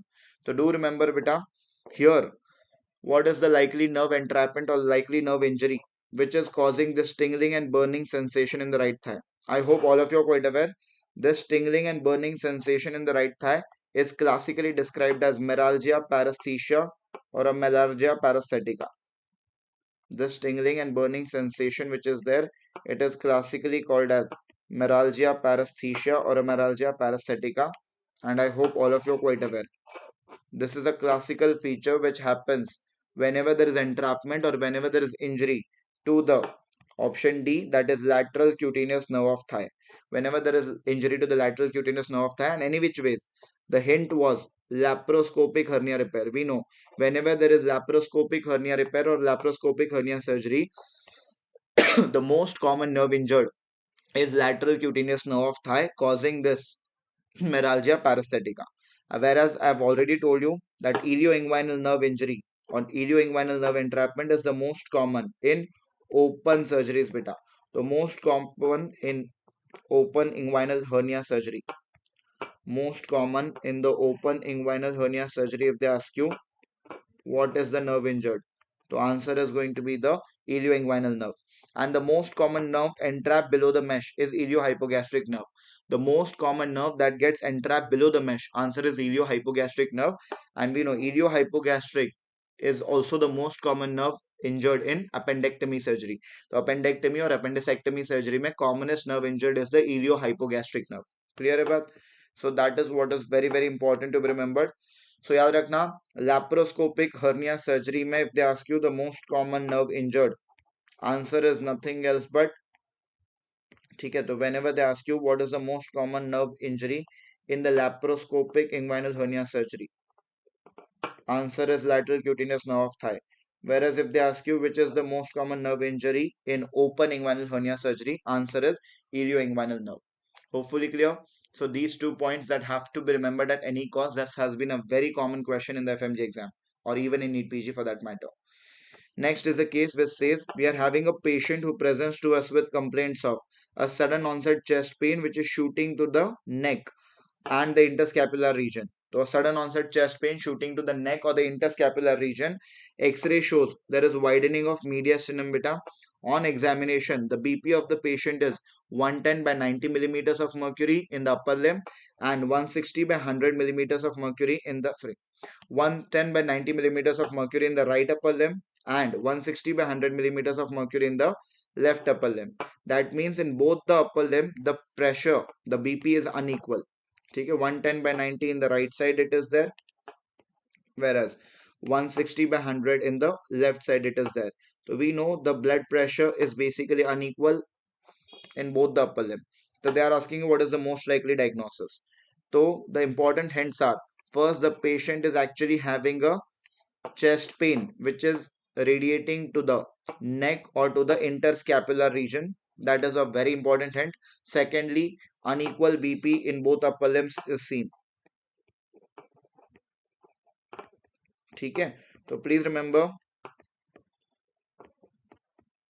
this is a classical case. If they ask you, this is a classical case of nothing else but option C beta, that is an acute aortic dissection. That means whenever there is a tear inside the aortic wall, that is known as acute aortic dissection. So this is a classical case of acute aortic dissection that has to be kept in mind. Do remember acute coronary syndrome, that is MI. We know in acute coronary syndrome or MI mein, patient may have a chest pain radiating to the neck or the interscapular region, but do remember widening of mediastinum is not seen on the chest x-ray of a case of acute coronary syndrome or MI. Okay, it is seen in patients of acute aortic dissection. One thing. Second important is unequal BP in both the upper limbs is not usually seen in patients of MI beta. Okay, low BP can be seen, but unequal BP is not a feature of MI. Clear? Next, pulmonary embolism. Pulmonary embolism में patient will have chest pain along with respiratory distress, and chest X-ray will never show any widening of mediastinum. Chest X-ray shows you the classical Hampton Hump sign or the Pallas sign, right? That you might have discussed in medicine. That is important. Unequal BP in both upper limbs, again very less likely. Esophageal rupture. Again, esophageal rupture will present to you with mediastinitis or pneumomediastinum. Chalo, widening of mediastinum, I can say it may be seen due to pneumomediastinum, but again, unequal BP in both the upper limbs, okay, is very less likely in esophageal rupture. So we know it is a case of aortic dissection, and here in aortic dissection, as you can see, there is widening of mediastinum on the chest X-ray. Okay, this has been a previous year image-based question also, and this is given as a hint basically in the question also to diagnose it as aortic dissection easily. Second, aortic dissection mein if the patient is stable, investigation of choice is CT angio, and when we do a CT angiography, you are able to see a very classical sign. Can you see? As the blood is flowing via the main lumen of aorta and from the tear of the aorta, it gives us a very classical tennis ball sign. So whenever the X-ray shows you widening of mediastinum and the CT angio shows you the classical tennis ball sign, we know it is a classical feature of nothing else but a acute aortic dissection. And in aortic dissection, see, as let's say if there is a tear beta at the level of the descending aorta, okay, or as let's say there is a tear basically in the arc of aorta, what will happen? Definitely before the tear there will be normal blood supply. So let's say the right upper limb is basically receiving more blood supply with it was before the tear, but after the tear basically the blood is not going, and that's the reason the left upper limb is not receiving enough blood supply. So that's the reason there is an unequal BP, you can say. Next, we know in cases of aortic dissection, we have to classify the aortic dissection as Stanford type A or Stanford type B basically, right? So we know Stanford type A is nothing else but whenever there is involvement of ascending aorta plus descending aorta. So whenever there is involvement of ascending plus descending, or there is involvement of only the ascending aorta. So ascending plus descending or only the ascending aorta, that is a case of nothing else but Stanford A. And I hope all of you are quite aware. In Stanford A, after giving IV esmolol, you have to always take the patient for a surgery or a surgical repair. If it is a case of Stanford A, yaad rakhna, the management in aortic dissection is always a surgery or surgical repair. Stanford type B, if I talk about, Stanford type B is involvement of only the descending aorta. So if there is involvement of only the descending aorta, it is Stanford type B. And do remember, in Stanford type B, here, after giving IV esmolol, you just go for a monitoring or an observation of the patient. After giving IV esmolol, you just go for a monitoring or observation of the patient, nothing else. So this is another important question, treatment. So Stanford type A, always a surgical repair. Stanford type B, usually a monitoring and observation only. Only if the patient's condition worsens, then we go for surgery. Otherwise, surgery is not routinely done for a Stanford type B case. Hopefully clear. Chalo. So today I'll call off the session over here. Tomorrow again let's discuss about the second part of the session. Okay. So yeah. Hopefully the session was fruitful. Hopefully you were able to recall a lot of things. Okay. Chalo. Yes, permissive hypertension is going to be done. Yeah, I'll share the PDF. Don't worry about that. Hopefully now the anxiety is somewhat just settling down. ठीक है बच्चे? Chalo. All of you are going to do well in the examination. Just be confident and don't procrastinate too much about how the questions are going to be, how the examination is going to be. All of you are going to do well. That I know basically because all of you have basically done really well in the like preparation. So just look back at your journey and you will find definitely that you have done much better. You beyond your expectations you have gone. ठीक है? Burn वाला same है बेटा 40 to 50% it is basically 40 to 50% it would be 45% and 9% reason is definitely even if you take it as 4.5% still it comes basically around 41%, still it comes around 41%. So the better answer for that question is going to be 40 to 50% itself. समझे बात अभी? There are a lot of them, so let's discuss tomorrow how much we are able to cover. ठीक है? चलो, take care बेटा. Okay, good night, take care. See you.